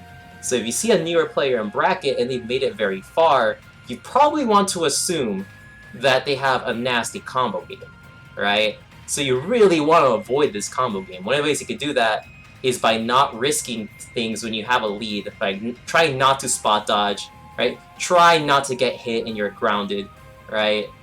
Like, I know it sounds dumb, but like running away, being very picky with your openings, or trying to like anti-air them, or forcing them to anti-air you, because then you push them out of their comfort zone, right? It's kind of why some players hate playing against Ike, for instance, right? Because Ike forces you to go anti-air the Ike sometimes if they spam Nair. And they're like, wait, I can't do my training mode combos if I anti-air the Ike. For instance, there's some characters that force you to play like that, and when you force an opponent to play out of their comfort zone, you can win. So now back to this VOD though. That's what matters. Or like Snake. Snake who has a frame 1 grenade escape. Like, okay, I hope you know your optimal training mode combos that work in Snake. Probably not. You probably only know your combos that work on frame 3 air dodges, or frame 3 options are slower. So when players fight against Luigi, or fight against Snake, or Bayo, or anyone with a frame 1 escape option, they'll probably complain because they can't get their training mode combos, and that's their only strength as a player. Which is, I'm not trying to say this to diss on newer players. This is more of a you as a competitor, right? No matter what level you are as a competitor, you need to like reflect on yourself. And not only that, by reflecting on yourself, you're like, you know what? These are my strengths and weaknesses. You'll be able to analyze your opponent and be like, you know what? This is probably my opponent's strengths and weakness, right? And you can exploit these. So if you know, for instance, playing against a Luigi, especially, okay, I'll use example Luigi, and the average mid-level Luigi will probably know their 0 to deaths, right? And they'll probably mash down B and disadvantage. So if you're not familiar enough with the game to know if your combos work on frame 1 escape options, you should probably not go for them. It is probably safer to get the hit and then like stay on the ground and bait out the Cyclone, and you can reset your combo. Right? And you'll get a lot of mileage against mid-level Luigis. Or, for instance, if you know this mid-level Luigi knows their 0 to deaths, stay on the platform at low percent. Let him hit you. Because he might not know his combo at 15%, or at 20%, or 25%, right? Obviously, once you get back into 60, 70, 80%, he might know his down throw, up B, and stuff like that, right? Obviously, if you're playing against Elegant, right, who is so good at that character, he knows his extensions at any percent can probably blow you up no matter what. Maybe camping the platform isn't optimal, right? But I've definitely played against Luigi's, right? I remember when I was playing my day 1 Bowser, and I was in Redemption bracket at an SFC, right? And this is my day 1 Bowser. I got 3 stock by a Luigi in Redemption bracket, and I was like, huh, I'm about to lose Redemption, am I? But rather than switch characters, we're not gonna question why I was in Redemption bracket, alright? That's not important to the story, but I was in Redemption bracket, right? It'd be like that. Anyways, right? I stayed Bowser. I went back to Luigi, I picked PS2, and I just camped the platform until Luigi hit me, and I was like at 30%, and I'm like, okay, I'm playing neutral, and I didn't get 0 to death. And I won the game. And I won the set. And I ended up winning Redemption bracket, I think. But that's the story. And the point is, right, that was me as a competitor being like, okay, look, I know what my opponent's good at, and I know what they're not good at. Statistically speaking, if they're in Redemption bracket, are they gonna have a godlike neutral from 10 years of competitive Smash experience? Probably not. Okay? Probably not. So anyways, all this talk, not enough VOD. That's godlike advice. I've lost against Luigi's almost every time SFC, Radish, and Lord Filthy. Well, Radish is a PR player, so that kind of makes sense. Lord Filthy is also play this game a lot.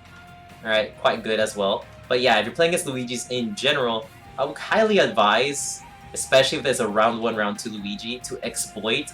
But you know what, bro? We both don't know much about this game. Let's be real. We're both new players. So I'm just gonna camp this platform. You probably don't know your 0 to death training mode combo outside of this percent. And it'd be like that, right? Or you're like, you know what, bro? I'll be honest. You know what? Maybe I don't know my combos that work on Luigi. I don't know my Luigi-specific combos. I haven't done my homework. And so if I'm not sure, let's say I'm Wolf versus Luigi, and I don't know what to do that will work on Luigi after a forward air, then I'll just forward air once and hold shield. Oh, Luigi down B, that's an up smash out of shield. We're resetting my advantage state. And it's not optimal, right? You might think, oh, that's not fun. I want my funny Wolf 0 to deaths. Sometimes life ain't that simple. And anyways, we're gonna get back. The point of this was that Pichu now has a lead. Fantastic. That is a 1 stock lead. Clean stock, 10%. So we're gonna see how he plays to maintain this lead. Likewise, I would expect, I am not a small deficit. I'm gonna try to cheese Pichu. Like, and it sucks that that's how the way a lot of players feel. But when I'm fighting, I'm not gonna lie, if I'm fighting against a Pichu and I'm down, I'm like, I need to cheese Pichu, because that's my win condition. And you need to recognize what your opponent win conditions are. Like, you're fighting against a Snake and you have a lead, and they back throw you off the stage and you're at 0% and Snake is at max rage, they're probably gonna run off and try to fair you. Because that's their win condition, because any moment now they're gonna die, right? So if a Snake back throws you off the stage and fairs you, it spikes you, and you lose, and you get mad, that's actually just you not understanding the opponent's win condition, right? And because you could easily just space out of the way, like, okay, bro, if you stay on stage and you Nikita me, I'm not dying at 0% to a Nikita, right? But I am dying at 0% to a Snake fair. So recognizing opponent's win conditions, or let's say you're fighting against a Bowser, right? Bowser has max rage, you're at 30%. Let's be real, this Bowser's gonna do a rando F smash in neutral. So don't get whiff punished with an F smash. You need to understand that when your opponent has deficits, they're gonna have win conditions, right? Like, how do I make this comeback? Is it by slowly outplaying my opponent in neutral, or is it by gambling on one interaction? And let's be real, it is probably more, especially if you're losing the set, you're probably losing the set for a reason, right? You're probably losing the set because you've been out neutral. And the opponent probably recognizes that look, if I'm losing and I'm being out neutral, why would I try to slowly beat my opponent by out neutraling them and making this honest comeback? That doesn't even make sense. Because it's clearly, if you're a competitor and you can recognize when a competitor has better neutral than you, why would you try to out neutral them? You won't. You're gonna try to get a cheesy comeback. Because that's more likely to happen. Like, you're not gonna figure out the matchup in 1 stock, right? You're not gonna figure out your opponent in the last stock of game 1, because if you're really that good, like, oh yes, I have the fastest download speed on the earth, you probably wouldn't be losing your first game, right, in pools to a random player, if you really had the fastest download speed in the world. So it's okay to recognize. It is okay to be honest and recognize my opponent has a better neutral than me, right? So what is my comeback condition? It's probably cheese. That's fine. Likewise, when you're on the opposite side of the coin, when you have a lead on an opponent, because you've out-neutraled your opponent and you can feel it, oh yes, I am better than my opponent, free W. And then you stop thinking and you lose, that's on you, Chief. That is you not putting yourself in your opponent's shoes, right? So anyways, right, the bigger this deficit gets, if Squirtle is on their last stock, do you really think they're going to stay Squirtle? Probably no, they're going to go Ivysaur, right? So you need to already have a game plan ready for all three Pokemon. If you see Ivysaur and Charizard come out, you probably should not assume my opponent is going to slowly try to bring this game back by reading me and out-neutraling me. No, they're going for cheese. And that's okay. Because if the shoes, if it was flipped, right, and you had a deficit, and your opponent clearly has better neutral, you really should be going for cheese and maximize your chances of winning. Because it's a competition. Know your strengths and weaknesses. Point is, let's get to this VOD. Okay, so Squirtle didn't really approach the first stock, right? Didn't really do any crazy ground approaches the first stock, if you noticed, right? But now they have a deficit, they might be more likely to just try something out, right? So we're gonna turn down the speed. We're gonna watch the spike again, because this was good play. This is good play. Took that jump, very clean. We take those. I like seeing clean plays like this. Nice clean lead. Pichu gets hurt on his recovery. Hey, that's really funny. Oh, Carlos, a really good example of the cheesing instead of out-neutraling people thing is Puppy versus Samsora. See, yeah, we went for that back throw back air. That was Samsora not respecting the win condition, right? Because that wasn't a true combo, right? But anyways. That is 100% a good example, because you know what? It's a competition, it's tournament. You're fighting one of the top 5 players in the world. What are the odds that you have better neutral than a top 10 player? Probably pretty low, or you'd also be in top 10. But you're not. And it's okay. It's okay, we're all at different levels in Smash. Alright? So now it's time to hit the top 10 player with the reality check of, do you know my win condition? Oh, you don't? Cough up that W, Chief. Alright, today you learned something. You learned the Charizard win condition. Right? That's okay. But Nico, you're right. Thank you for that anecdote. That's 100% a really good example. Right? And a lot of players, they might want to hate on Puppy for just going for the cheese. But really, if you're a veteran of the game and you understand the psychology, you really feel like, okay, Samsara's a top 10 player. He probably should have known, right? And put himself in the shoes of the player who is not favored to win, right? Probably gonna go for a crazy comeback. And you could definitely position yourself to avoid crazy comebacks. Like, it's not like that if that back throw back air was a true combo even, then play anti-grab. You could just stay in the air. Then Charizard can't cheese you. Sure, he could keep anti-airing you, but then you don't die to the back throw back air. It's a lot harder to make a comeback through slowly out-neutraling your opponent, and one way you can avoid that is by, if you know Charizard's going to go for back-to-back air, don't get grabbed. And I know that sounds really stupid, but you can stay on the platform. I'm serious, right? Because if you get grabbed on the platform, then the back-throw-back air won't kill because you're not near the ledge. But if you know this is why I like to ban Town, Smashville. You gotta learn Charizard. You murdered me so hard off stage. Yeah. Character's fast. It could catch you off guard. So, okay. We're gonna look at this again. So yeah, if I'm trying not to get cheesed, I usually ban Town. Because I could get killed off the sides very early, right?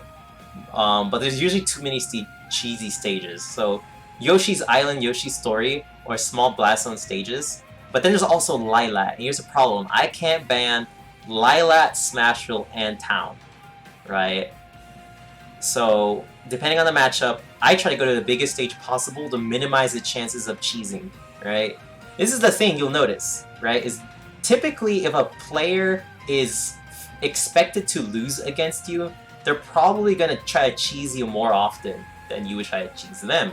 Because in their mind, before the game even starts, people are telling them, yeah, everyone is like, yeah, you got this, bro, but the seeding is there, right? The results are there. That player knows he's less likely to win than you are likely to win.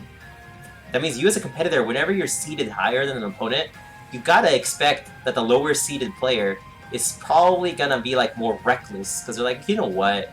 I got nothing to lose. I was gonna lose this game anyways. Let me go. See, some players intuitively feel this whole risk-reward thing, right? And it's really obvious, right? When if you ever thought to yourself, man, I wasn't gonna win against this player anyway, so let me just go for this crazy edge guard. Believe it or not, that is you actually making a subconscious, like, good decision, right? Because you've done a risk-reward analysis. The risk is you're risking a game that you think you can't win unless you go for cheats. So you can actually extend that to when the odds are actually favored, right? A lot of players don't have problems with risk-reward analysis when they think they're going to lose the game anyways. They play like crackheads when they think they're going to lose, no matter what. Like when people play against Leo, do you think they try to honestly out-neutral Leo? Hell no. Right? They really don't think they can do it. So anyways. Anyways. Let's get back to this. So he's gonna switch to Squirtle. Alright. What does he do? Okay, does a little spacing back here. He did those last time too. Now he finally runs forward. Okay, but Pichu recognizing... Oh, a good example of Leo thing is Genesis 7 Grands. Oh, the Mars? Okay, but Mars always plays like a crackhead. But kept cheesy. That's the game, but I think at a certain point, it's no longer cheese. But, okay, it's kind of cheese, but kind of not, right? But yeah, I think Mars kind of always plays like a crackhead, though. He's kind of insane. But yeah, I was mostly referring to like lower level players, whereas some PGR players, especially if they've beaten Leo before, like now that Mars has beaten Leo, he might not go for that cheese as often, because now he might be more hesitant, like, I can actually win this if I just play better. Maybe Leo's not this unbeatable god. But definitely that's the thing you notice, is that if players think that they can never win, they're gonna play like idiot crackheads, and Leo's pretty good at playing around people who play at crackheads. I think Mars is actually just a really good player. But yeah, he probably did lose neutral more. I can believe that. I can believe that. Can it just be like that? Okay, so he throws his T-Jolt because he's like, I have like the minimum stage required to do this for free. Okay, he keeps jumping up. Okay, this is him. Notice he's like staying in the air, right? He's just staying in the air and he's just landing. He's not really committing. He's kind of like keeping himself a little ambiguous in the air. Okay, now he committed. We're not gonna talk about that. He hasn't done this ever though. He hasn't done this yet. He hasn't done this this falling nair. So he got whiff punished. This was really obvious actually. Cause he full hopped and then did this falling nair. This was too easy for Squirtle to whiff punish. This is free. 1, 2, 3, 4, 5, 6, 7, 8, 9, 10, 11, 12, 13, 14, 15, 16, 17, 18, 19, 20, 21, 22, 23, 24, 25, 26. He had enough time to react to. If you react to this Pichu going to the apex up here, right? He tried to whiff punish with the dash attack. This is too free for Squirtle. Free. Oh, optimal follow-up? Yo, optimal follow-ups? Okay, never mind. It was almost good. I think he could have backed it here. But we're not here to talk about what Squirtle could have done better in advantage for combos. That's on him. He's a Squirtle. That's his responsibility. But whiffs happen. Even the best players whiff. Okay, he's gonna...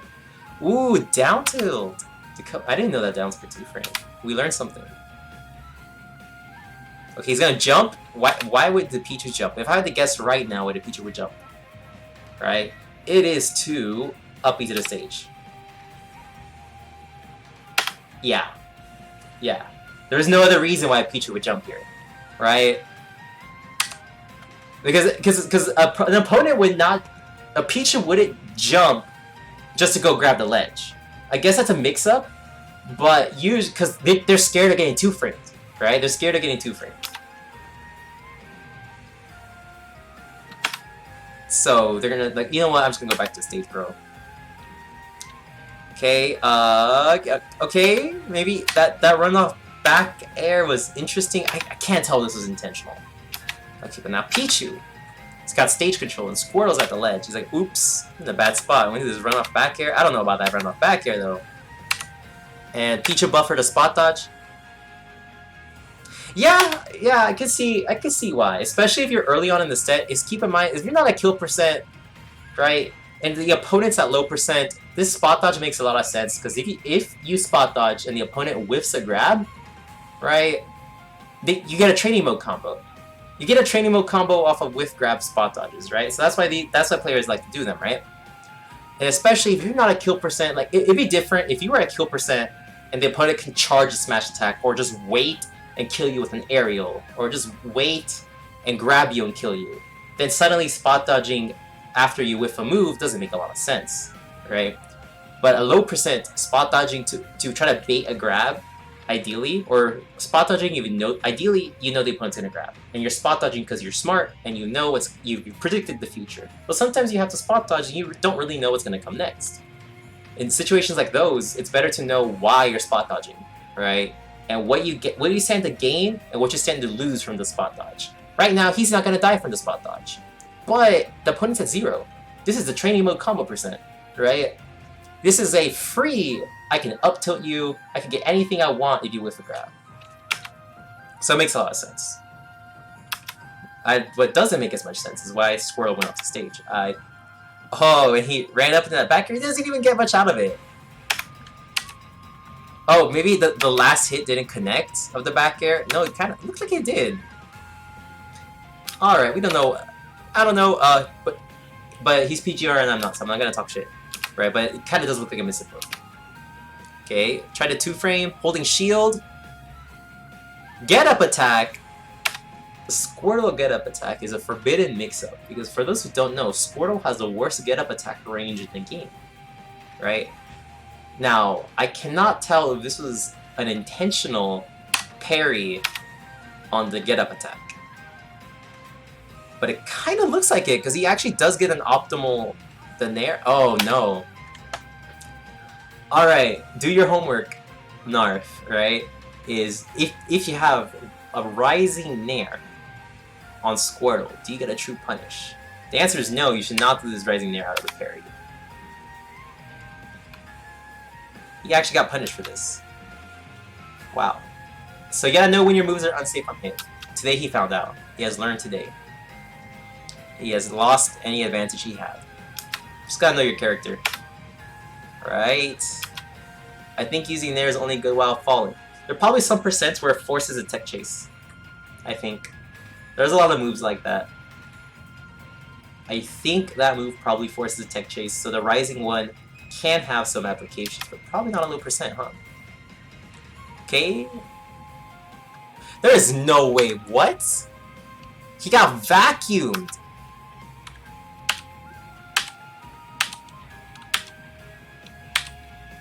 Hello? Oh. Pichu extended his hitbox. It kind of looked like Pichu just teleported here. I was like, what happened? Okay, so Pichu's gonna get up on the ledge, buffer a spot dodge. Again, because you know what? Risk reward, he's not gonna die. You know, Squirtle was holding shield. So the reason he neutral get up is it's in reaction to Squirtle holding shield right here. He's like, whatever, I'm gonna neutral get up. Maybe I get grabbed. If I get grabbed, I won't die. Maybe, hopefully. But that could be a bit sus. Because if Squirtle forward throws you, he can switch to Ivy. Okay, Squirtle's gonna nair, cover options, didn't cover the spot dodge. Ooh, but Squirtle forward tilted the wrong way, but it vacuumed Pichu. You know, it happens. Sometimes you miss input, right? And things, they're happy little accidents in this game sometimes. You gotta get ready for them. Always be ready for them. Ooh, it's very wisely though. Alright, chooses to roll away instead of hold shield. This is good. So after Squirtle forward tilts you, right? The follow-ups the Squirtles go for are not true. Like if Squirtles forward tilts your shield, and then forward tilts you again, that's not true. You could roll away, right? If Squirtle forward tilts your shield and runs up for a grab, that is super not true. Alright, Squirtle doesn't have time to dash grab after a forward tilt. If the forward tilt's point blank, then the grab is true. But if Squirtle has to dash up and grab you, it's not true. So you can usually either spot dodge to bait it out, or you can roll away. Or you can attack. Some players, now, when Squirtle forward tilts them, they press the A button. And Squirtle will get jabbed. So that's the thing to keep in mind. Right? It's a mix-up game if it's a spaced forward tilt. But here, I'm not really sure. So yeah, he rolls away though. Okay, dodges the next forward tilt. Ooh, dashes back, barely dodges dash attack. Okay, good. It's kind of lucky. Look at his frame perfect dash back. It worked out. I think this would have been better to shield, but it works out. Works out, I guess. Dashes back. Gonna do this. T-Drill. Ooh. I see. Okay.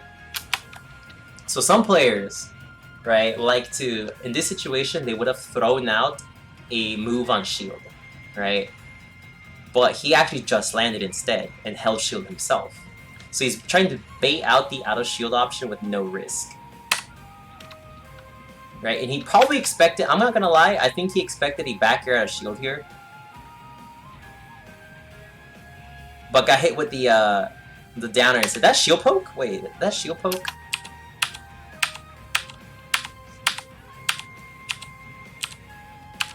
That shield poked. Such is life. Tilt your shields. Gnarf, make it a habit to if you're playing Pichu or anyone with a bad shield, make it a habit to make it a new muscle memory to hold shield and tilt up. You lose nothing basically. And make that your new default, because you more likely get shield poked high, and very rarely do you get shield poked low. Especially if you have a bad shield. Used to it for maining all of them are perfect. So he got shield poked. Oh, he's slowly losing this lead. He's gonna tech. Gonna hit by forward tilt. Yeah, I think he didn't have time to do anything. I think that was... Oh, no, he did. He pressed the button. This is very aggressive. Post tech option. I think he pressed down tilt.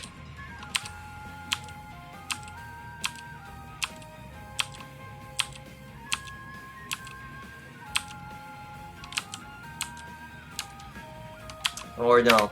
Maybe that was true. Maybe that was true. I actually don't know what Pichu's tech animation looks like. Intuitively, I want to say he could have held shield, but I really don't know. Okay. Didn't get baited into baited into get up attack. Okay. Squirtle doing Nair again to cover the ledge. Once again, Pichu's gonna hold shield this time. Punish it. Forward tilt the other way. Yo, these forward tilts the other way are kind of crazy. Not gonna lie. This time he's just gonna jump over and be like, okay, bro, you do you. I'm gonna back up, play safe. Alright, back up and use the stage. Okay, T-Jolt, gonna follow it up. He's on the platform. Oh, gonna go for this up air. Up air out of shield to cover. This up air covers a lot of options, right? If the opponent's above you. Again, he didn't get a hit, but he didn't get punished. Because how do you punish this? You can't. Squirrel tried. You can't. It's really hard. You can. Okay, kept holding shield. Squirrel just dash attacks through. Ooh. Very, very patient for him, and then it was impatient. It was patient play, but this was actually impatient play. Because Squirtle, Pichu back air is supposed to be super safe when you're close to an opponent, right? Because you can just cross up their shield and they can't hit you, right? But if you land right in front of them, it is not super safe. I'll pull up that frame data. I think this was explicitly a misplaced forward air. Which again, in the heat of the moment, nobody plays perfect. I really don't want to feel like I'm shitting on players. Because my Pichu Definitely can't play that good. Where is it? Back air? Yeah, back air is minus 60, right? If he doesn't auto-cancel it. So he needs to auto-cancel it. But if it's really far away, if you try to do it from really far away, it's too easy for an opponent to space around it. So you want to do this close, not land with it. You want to do this rising. You gotta get this rising back air. So yeah, anyways.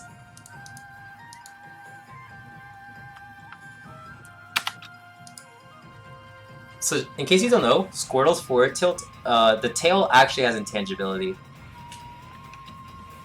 So that's the thing. You can surprisingly use it to beat out other moves that are not disjointed. So that's why this worked. That's why they didn't vacuum the tail with tail invincibility coming in clutch. Gonna get forward tilted. Tekken. Okay, good. He didn't tech in place. He tech rolled away, because how do you die if you tech roll away? You don't. That was a good tech option. Last time he teched in place and got hit for it. So this time he's like, you know what, I'm gonna tech roll away. What's Squirtle gonna do? He would have to read the tech roll away, and at best, Squirtle's follow-up is a forward tilt. Whereas if you tech roll in place, or tech roll in, you eat the down smash and die. That is recognizing, you know what, my opponent's going to try to take a stock here. You don't have to guess. This is no longer... If you know what Squirtle wants, this tech situation is no longer a rock, paper, scissors. Because you know your opponent's going to throw paper, or whatever. Well, this is actually, you know what, this is rock energy. Your opponent's throwing rock, right? So don't throw scissors. Or whatever. Think of it however you want. The point is, sometimes in tech situations you have to guess. This is not one of those times, because Pichu, he has a deficit, he wants this stock, he needs to make this comeback, roll away. Very smart. With a back air, and a back air out of shield himself. Yeah, and this back air. He wasn't really sure if Squirtle... Okay, kind of looked like, I'm not gonna lie, it kind of looked like Squirtle's gonna land right here, behind Pichu. Right? But you already know that everyone tells you back air shield is good, right? You already know that. It's fast, covers this area. He whiffed, was safe. It was safe because he went away from his opponent, not into him. Risk-free option, basically. Again, choosing to land. This time he holds his shield. That bear was not good. That bear is wishing. So yeah, Squirtle back air is actually similar to your back air, right? It is likewise safe from auto cancel, right, after the move ends, but it's actually not safe to land with. What is this? We're gonna duplicate this tab. We're gonna go to a new character. Just in case you didn't know, if you ever see a Squirtle back air, you need to predict that he is going to drift away and try to auto cancel it, because if back air is minus 15 on shield, Squirtle aerial will scare you, yeah, but you need to keep in mind that this is minus 15 if he lands with it, so he won't. But it auto cancels on frame 22. So when you see this back air, you need to already know that he is going to land, and if his back is facing you, if Squirtle's back is facing you and he has to land, you don't need to run into him and hold shield, because he's not going to land with this back air. 9 times out of 10, it would be the most insane, chaotic energy Squirtle play if when Squirtle whiffs this back air and they are running away from their opponent with their back facing and the only aerial they have access to is his back air. If they landed with another back air, that would be extremely chaotic energy, and usually players won't do this because they know it's so unsafe. So you can usually just run into them and dash attack them and to catch the landing, or predict they're just going to land and hold shield, right? But usually you can just chase this down. It's hard. You have to be very decisive, right? But predict that because it's so unsafe on shield, you're not going to land with it. So the first one they throw out, that one's free. The first one they throw out, okay, that's a free one, bro. You got it. That's your free aerial that I can't explicitly punish. But I know you're going to drift away, and the second one is no longer free, because it's minus 15. So that being said, right? Unfortunately, Pichu was stuck holding shield and his back is facing Squirtle, right? And right now I had to guess. I need to punish this. So they're going to back out a shield thinking that Squirtle was going to drift away or land right here. But this Squirtle picked a very chaotic option, right? of landing and trying to cross up Pichu into him. This is a good mix-up. Never in 1,000 years, if I had seen this, would I have thought that Squirtle is gonna whip this back air and then drift into their opponent. That's like reverse Squirtle psychology. But okay, but they actually land in front of them. But they go for this back air. This up air. What am I watching? Oh yeah, the up air had no chance of working, basically. So by the time he had reacted to this, Squirtle was gonna land. But it was worth a shot, I guess. Squirtle lands, forward tilts, whiffs. No, oh, so the thing about Squirtle forward tilt is you can keep in mind is by the time you, as an opponent, react to Squirtle forward tilt, it's already over. Squirtle forward tilt is only 18 total frames. So Squirtle throws this out and it whiffs, right? As basically it is safe on whiff because by the time you react to the Squirtle forward tilt, he can already act. So using this move kind of leaves Squirtle, it's kind of an advantage because when Squirtle throws out this move, he can just look at you and assess the situation, whereas by the time you have looked at Squirtle, assess the situation, Squirtle can already act again. It's kind of a thing to keep in mind. So you'll see this move used a lot. It is a bit hard to deal with. It's hard to deal with. It's a good move. It's a good move because of that. But a lot of Squirtles at low level, keep in mind they go like forward tilt, forward tilt, forward tilt, forward tilt, or they always do forward tilt grab. They don't use that move to its full potential. But better Squirtles like Andarian here, he will forward tilt, reassess the situation, pick the good option. Back air, forward tilt, whiff, assess. Keep in mind, during the forward tilt, he's looking at Pichu, right? So he could reassess the situation. Maybe he got caught off guard here. Got hit by the Nair. Okay, follow up. It is time for the training mode combo. Let's see what he gets. Oh, nothing. That's tough. That's tough.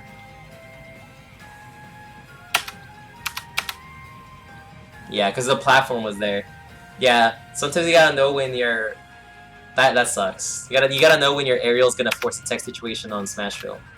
All the stages have platforms a little bit different, so you could just wait until now that this has happened, it's probably gonna burn in his mind like, oh my god, I can't believe this happened, right? So he definitely was not ready for the tech situation, right? Because if he was ready for the tech situation, he could have waited on the ground and just tech chased. But he jumped onto the platform. He threw out the up air. And he thought he was going to get the hit, but instead he got a tech chase. And he was not ready.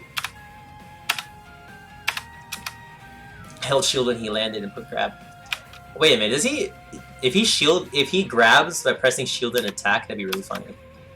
Okay, he's also like, what's happening? I'm just going to spot dodge, forward tilt. He whiffed the grab too. Yeah, but he whiffed the grab because he wasn't expecting this tech chase. So he was just covering... he's like... Up tilt. Oh, tech in place. Let me grab his tech in place thing. But he was definitely not ready for the tech situation. So he only covered one option, kind of like obligatory. Oops, I made a tech situation I wasn't ready for. I'm gonna cover one option lazily. Ooh, gonna get hit. This is a good thing to know in the matchup actually. If you shield a Squirtle forward tilt, is this true? Okay, so Squirtle forward tilt is -6 on shield. Your back air is frame 5. Oh, he tried to mash another forward tilt. Okay, that's what happened. In theory, if Squirtle buffers a shield after one forward tilt, which he won't, but if he did, you would back air his shield. But even if you back air his shield, you could probably just cross him up, especially if you're both on the platform, you could probably just cross him up and land on the ground. So this is kind of like a risk-free back air. Squirtle doesn't have an option that could really beat this back air out of the shield. All he could do is shield it. Like, what hitbox does Squirtle have that would beat this out? Nothing. This is a easy back air shield. Oh, optimal extension? Oh, whoa, this is kind of nice. Drag down. So he wasn't ready for the tech situation. He was 100% ready for this. Is this true? This doesn't look true. Right? This isn't true. But it doesn't matter if it's true or not, because I would not be ready to press the button right here. I would not be ready to get out of it. No way, true? Okay. But let's be honest, I was not, by the time I react to the fact that Pichu dragged me down like this, it's too late. I would have to already know that he dragged me down. So he's like, whoops. Okay, it's 2 up airs, that's it. Okay. Okay, good spacing. Nah, not good. Not good spacing right there, though. So Squirtle air dodge is one of the worst air dodges in the game, right? What I mean by this is, although the air dodge comes out framed 2, right? So he is one of the few privileged characters of the frame 2 air dodge. That's fine. What's not fine is that Squirtle's maximum fall speed is like Zelda's, so he's extremely floaty in disadvantage. Meaning you have 1,000 years if he was baiting out this air dodge, right? And it looks like he did bait it out, right? He had time to react, cover it, right? Look, Squirtle still can't act. Squirtle still can't act, so he had time. Maybe he didn't expect. This is a thing that's a little bit unintuitive, is because Squirtle, when he just short hop and he fast falls in neutral, he doesn't feel like he's floating. But once you put a Squirtle at disadvantage, his floatiness becomes very obvious, right? And you can get into the mechanics, like Squirtle has high gravity, so he reaches his maximum fall speed very quickly, which is useful for short hop fast falling in neutral, so you don't really notice it when you're play as a Squirtle and you're on stage, right? So he might feel like he's a fast faller, right? But he's definitely not.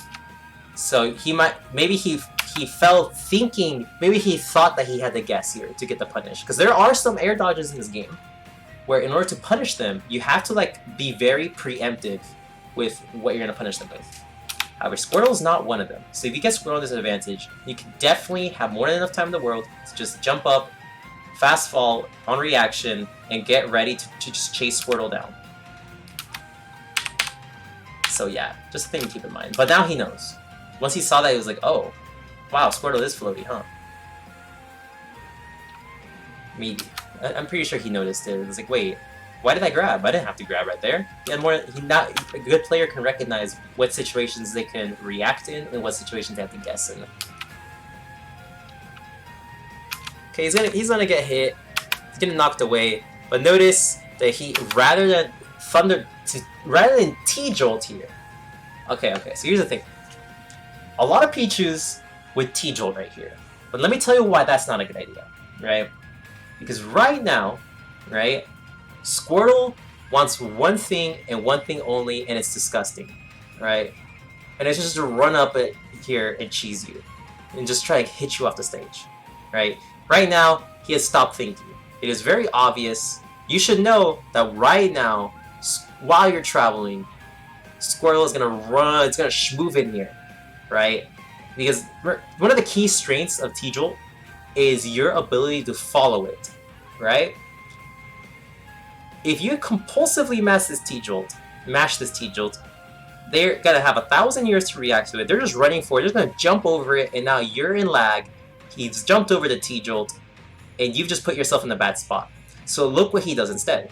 Instead of compulsively mashing T-Jolt, like 99% of Pichus in this video game, right? He recognizes, I don't have time to T-Jolt safely and land on the ground and get anything out of that T-Jolt. So instead, he just does a little up air fastfall, gonna land on stage, right? Granted, it's called disadvantage for a reason, but right now, this isn't disadvantage. He's just cornered. Okay, you could say that's a type of disadvantage, but this isn't like a super disadvantageous state. He's not in the air, right? Whereas if he had mashed that T-Jolt in disadvantage, he'd still be in the air right now, and Squirtle would be like right here, just ready to just like run off, back air, fair, anything to keep his Pichu disadvantage. Or he could even, he has water gun, right?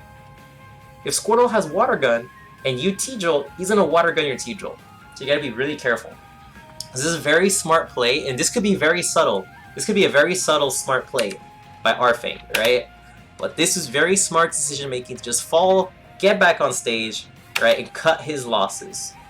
He has made the best out of a bad situation by landing like this. maybe not the absolute best, right? Maybe there was a theoretical optimal mix-up with up B where he could like edge cancel on the Smashville platform and completely get tricky on his opponent. But this is very practical. You could do this with any character that has a projectile. Is not throwing out a projectile compulsively when you're in disadvantage. So he lands, and now he T-jolts. Now he T-jolts, right? Because now he knows my opponent, boom, we are now in neutral. Now I can jump and I can T-jolt. Because my opponent is not holding forward right now. And T-jolt again, because Squirtle is not approaching. When your opponent's not approaching, your T-jolt is optimal, right? Because like if you don't approach Pichu, you basically give him free setup with the T-jolt. I guess that's probably a thing I should have mentioned, huh? Right? Is that if you need help approaching, your character has a setup projectile to help you approach, right? Because now I'm dealing with T-jolt and a Pichu running at me. I guess I never mentioned that. That's my bad. But 100% when you need T-jolt, that makes approaching more advantageous. And you can see despite he's about to lose his stock right now, right? So now he's like, okay, let's be real, risk reward, right? If I get hit by anything, I can die at any second right now. I can lose his stock, right? So maybe now's the time. Maybe now it's time to take a risk. He hasn't approached yet. Maybe now's the time to approach, especially because there's T-jolt. So T-jolt 1, what does he do? And he's like, I don't know if I can punish this. He, ironically, okay, so actually this is not ironically, right? Squirrel down smash. It's actually kind of it's like not very laggy. It's only 41 total frames, and there are some tilts in this game that are this laggy.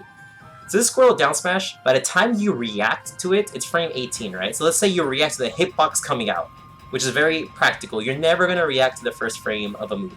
More likely than not, you react to what move comes out. So by the time you react to this water streaming out, you're like, oh, that's down smash. 18 plus 20, that's 38. You can't punish this on a reaction if you're far away. It's also only minus 13 on shield. So Squirrel down smash baits a lot of people into running in and get punished. As you can see, this is why Pandarian buffers a spot dodge right after this down smash, right? He buffers a spot dodge, right? Now granted he got hit by T-jolt and he spot dodges anyway, right? So Arfang basically didn't have time to punish the down smash anyways, and he knows he's too far away. This is a big thing. Some Pichu players see T-jolt hit, but they're so far away, like this spacing right now, he can't get a true punish off his T-jolt. And that's fine. But some Pichu players, they try to force this situation, they see a T-jolt hit, and they're like, I'm running in. I'm gonna get this follow-up, and my opponent spot dodges. But Arfang's like, let me cover this spot dodge. Very smart. So anyways, let's go back and watch this again. So T-jolt 1, shields it. He's like, he didn't approach. T-jolt 2, he's not punishing my T-jolts. Right? He's not gonna T-jolt and get aggressive. He's gonna T-jolt and reset neutral. Right? If you know your opponent's gonna reset neutral after one T-jolt, guess what? That's T-jolt 2. Right? So he does a down smash, gets hit by T-jolt 2. He's like, and look at this. He covers spot dodge. Wow, this is actually very smart. Right? Now granted, it didn't cover the spot dodge, but it did cover the spot dodge canceled forward tilt, which keep in mind for Squirtle, his spot dodge cancel comes out quite fast. I believe at 19 frames, yeah. So you could cancel his spot dodge at frame 19, which what this really means is that you can't react to the spot dodge and punish it on reaction, even if you had a frame 1 option. Because he actually has a frame 2 option or whatever, right? That means if he chose a jab, that'd come out frame 21. You can't react to that. If he chose a forward tilt, which comes out frame 5, that means on frame 24 of the spot dodge, a forward tilt will be coming out. That's quite good. That's actually really, really good. Which is the same amount of time as a spot dodge ending normally anyways. So, if you know that, right, Now, for most characters, they have slower spot dodges than this. So, like, running, if you think an opponent's gonna spot dodge, rather run up and grab, run up down air, can cover that. So that was really smart play by Arfe. Is he's been in this situation a lot, and he's like, you know what, I'm tired of players with grabbing, like, I try to my grabs with it. What option do I have, right, that can cover this? So that's one option. That's one option to cover a spot dodge. But it's minus 16 though. But it works, and if you get good reward, again, if you know player's gonna spot dodge, you can exploit that heavily. Usually. Yeah. Okay. So, anyways, gonna knock the opponent away. Spot dodge some more, nerd. That's what he's thinking. Oh, calls out that jump. Very smart play. Calls out the jump, and unfortunately, Squirtle's back air was more disjointed. That's tough. But now he knows. Some opponents, this is an opponent by opponent basis, right? But he hasn't been hit by this yet. So this is the first time in this set that the situation has happened, right? Some opponents like to jump in disadvantage, and they jump without throwing out a hitbox. Some like to jump and air dodge. And then there's some who like to jump and throw out an attack, right? Right now his back is facing Pichu, right? He has said, you know what? I'm going to jump in back air. Now that he knows this is a mental note, right? Because I think he had the right idea. Because he's like, I'm reading your jump, I'm going to throw out this back air, and it covers multiple options, right? But there's one option it doesn't cover. It doesn't cover the attack, because unfortunately Squirtle back air was, while you won't think of this move as a disjoint, and it's really not, it is oh so slightly disjointed. It is the world's slightest disjoint, but that was just enough. Okay, the final hit's a bit bigger, but it was just enough to beat out the back air, right? But that means next time Arfang is in this situation, he's like, okay, I know you're gonna jump, so maybe also keep in mind there's another reason to expect this specifically from Squirtle's maybe who have thought about this. There's only 35 total frames on this move. It's not that much of a commitment in the grand scheme of aerials. So anyways, he got hit. He had to jump read, but he didn't have to jump attack read, right? But for next time, he might. He might be able to just sit on the ground and punish this. So he gets hits away, but you know what? He doesn't die. So he's like, alright, if I had guessed correctly and this backer had hit, you would be off stage, maybe you'd be dying, right? If I guess wrong, I'm not gonna die, right? But if I guess right, you might die. So it's kind of worth it, right? It's kind of like, that's why I say it's the right idea. So I know in hindsight it'd be like, oh, he shouldn't have jumped. He shouldn't have back air. That's not what I'm trying to say, right? I think it was a fair risk-reward type of deal, right? So that's why I say I think it was the right play, even though the outcome might not have been what he wanted. And that's kind of a concept that some players need to think about, is you need to separate expected result, right? Or risk. You need to like separate the risk reward from the actual outcome, or separate results from expectations. I'm not really sure what to call it, but some players look at something and they see it work, so like, I should do this more. Or they see something and it doesn't work, they say I should do this less. When in reality, you should think about the thought process that went behind the action and judge, was this a good or bad idea, right? Is this something that more often than not will lead to success, right? In other words, is this a advantageous play, right? Or is this a dumb, disadvantageous play? Because there's some times where you might run up to an opponent and do an Unga Bunga up smash and it works. Now that's great. Does this mean you should run up to MKLeo and do Unga Bunga up smashes? Maybe not, right? You gotta understand, why did things work? How often will these things work? When does it make sense?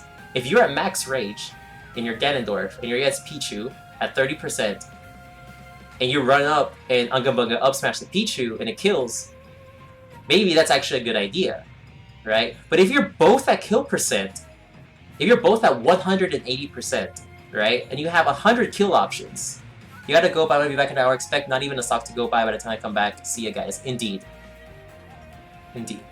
See ya, Nico. But if both players, think about it, take the same situation, but now Pichu has 180%, Ganondorf has 180%. Ganondorf has access to 100 kill options, basically. Everything will kill. Why does he have to pick the least practical one? And this is what I mean, right? So there, if he had run up and up smashed, that I would have said that's a dumb play, even if it worked out. So right now, this is a good play, even though it didn't work out. And I hope that kind of makes sense. It's a bit counterintuitive.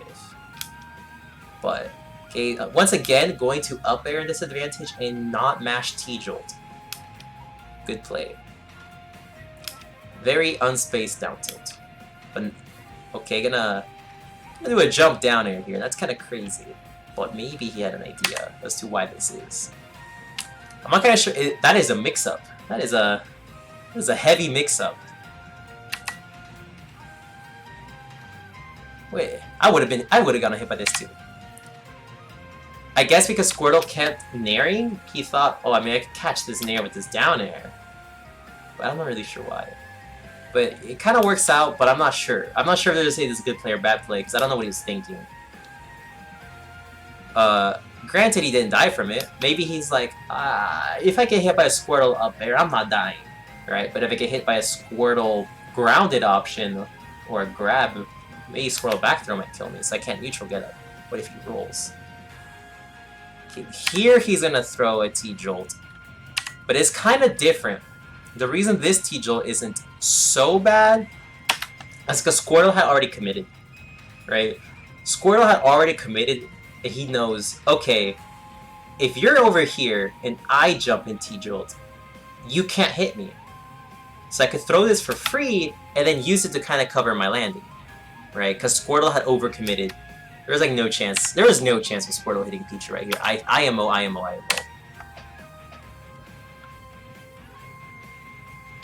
I guess he kind of got baited because he was fast falling, right? So he kind of made Squirtle predict if Pichu keeps moving straight down, then this jump forward there would have made sense.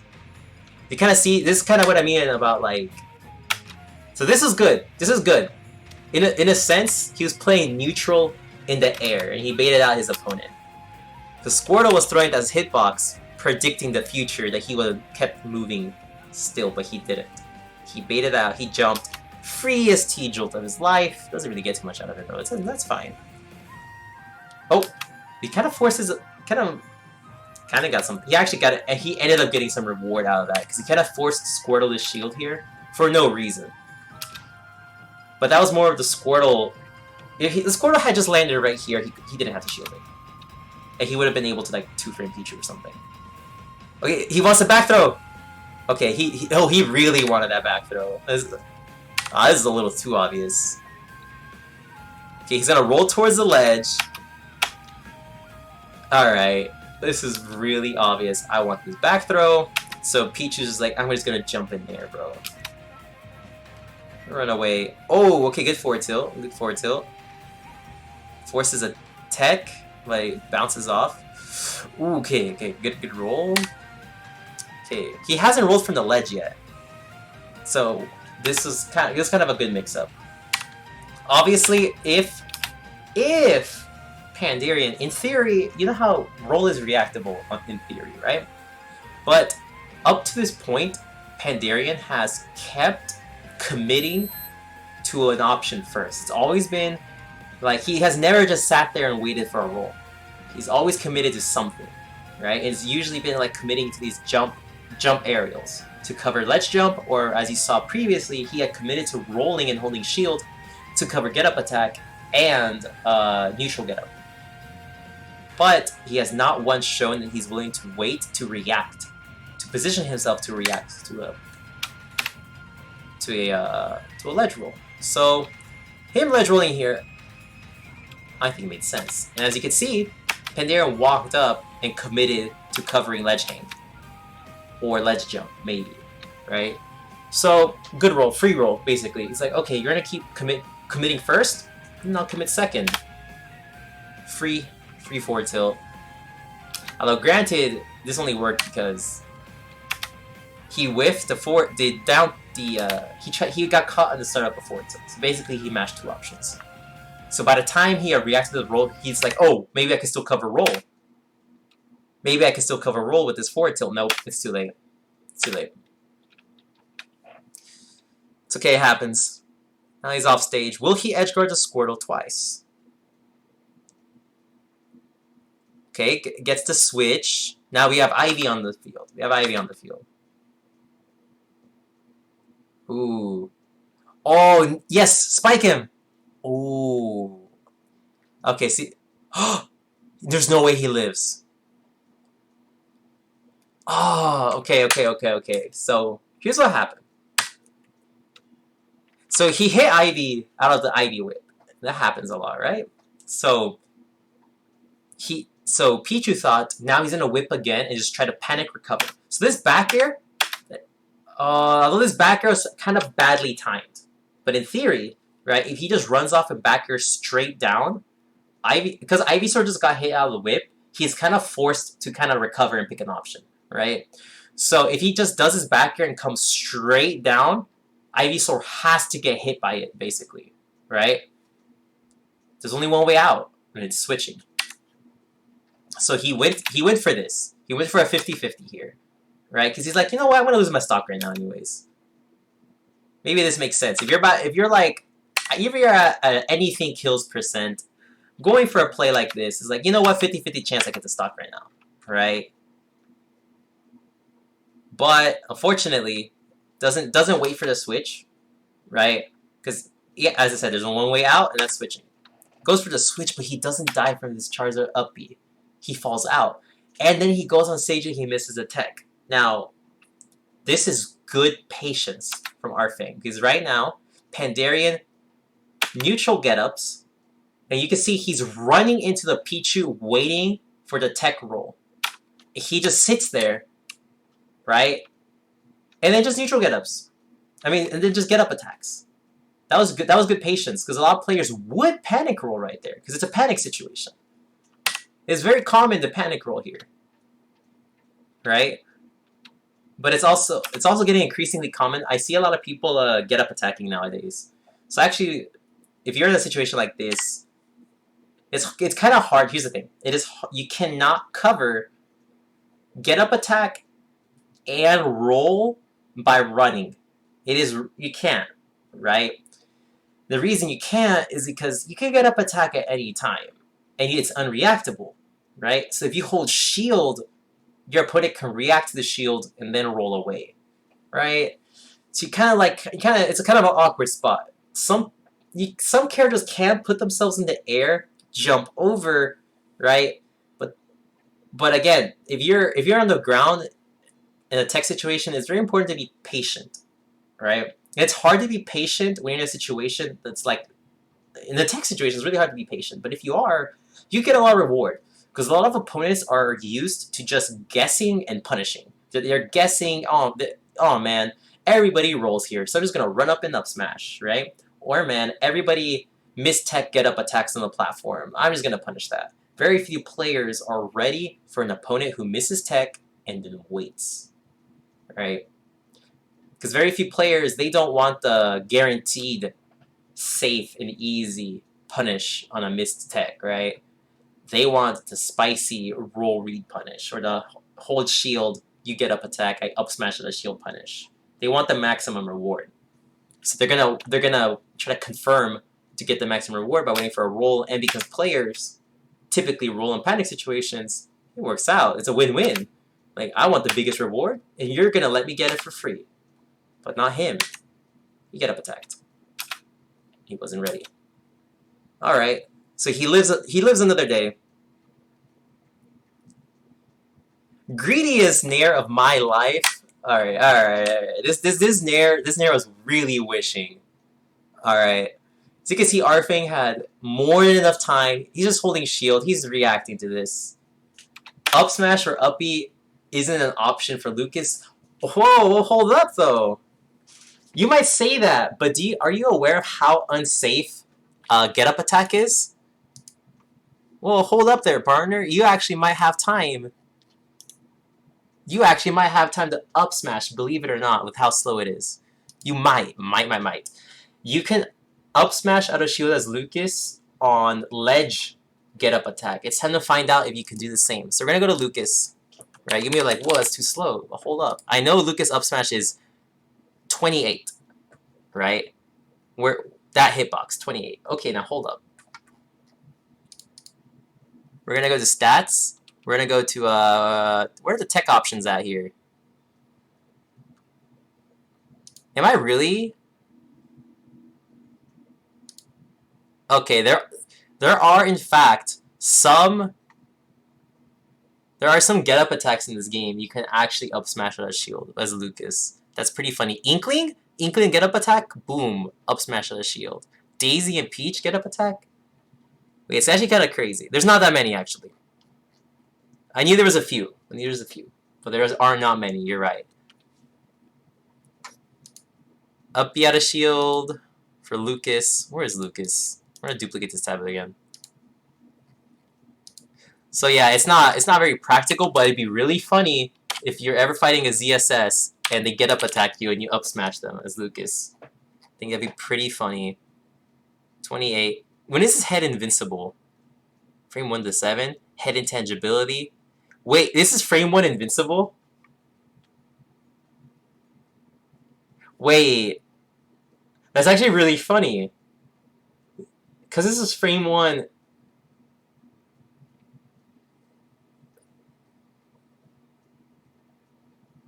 Okay, head intangibility. Hold up. You could do something with this. This is a little bit quirky, but you could do something with this. Anyways, where's the tech roll stats? Someone really gonna tech animations? It's okay though, we got Google. How unsafe is tech get up? Wake up? Did he call it wake up attack? Get up attack? Tech get up attack.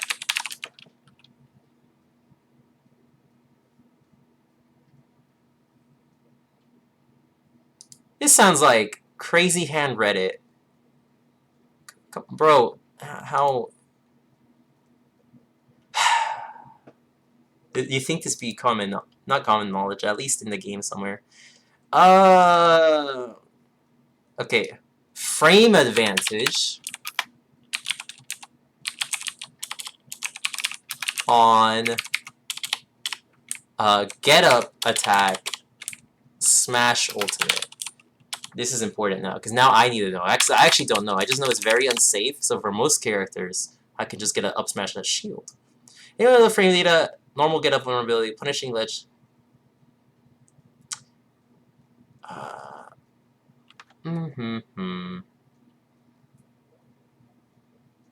Throw text and get up frame data.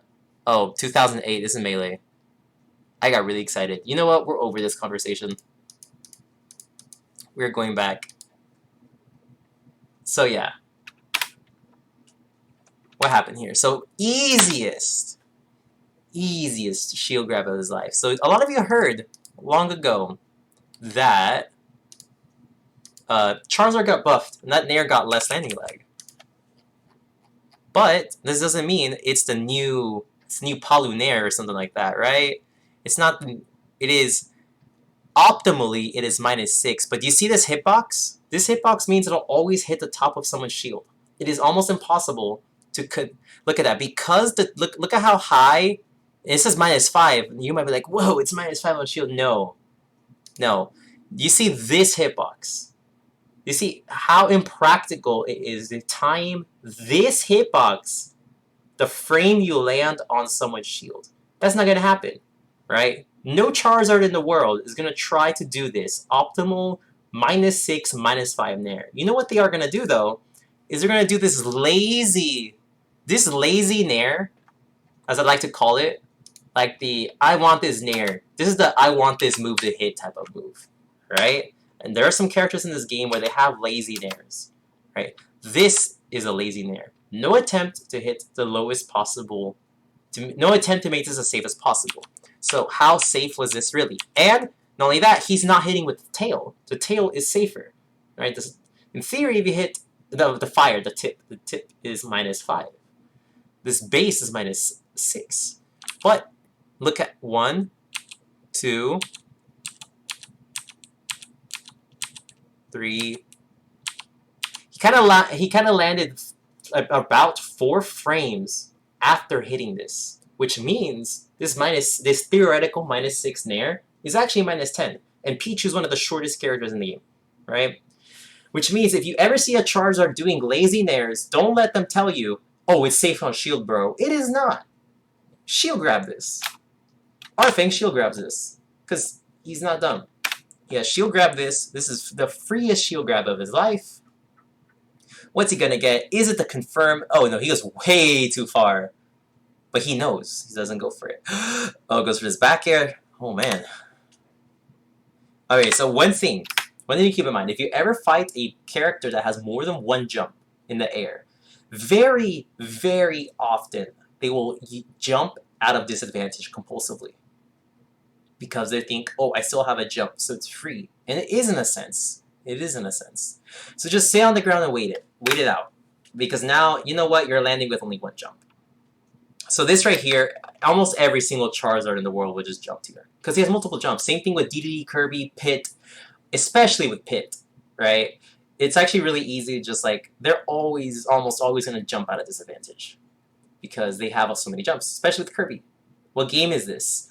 Okay, this is Arfang versus Pandarian, pool winner semi-finals at the Big House 9. Quacklimack. Oh, it's game 1. It's game 1. So we haven't gotten very far in this VOD review. And this is how it is. We never make it pretty far in VOD reviews. Alright, so Charizard are always going to jump in disadvantage.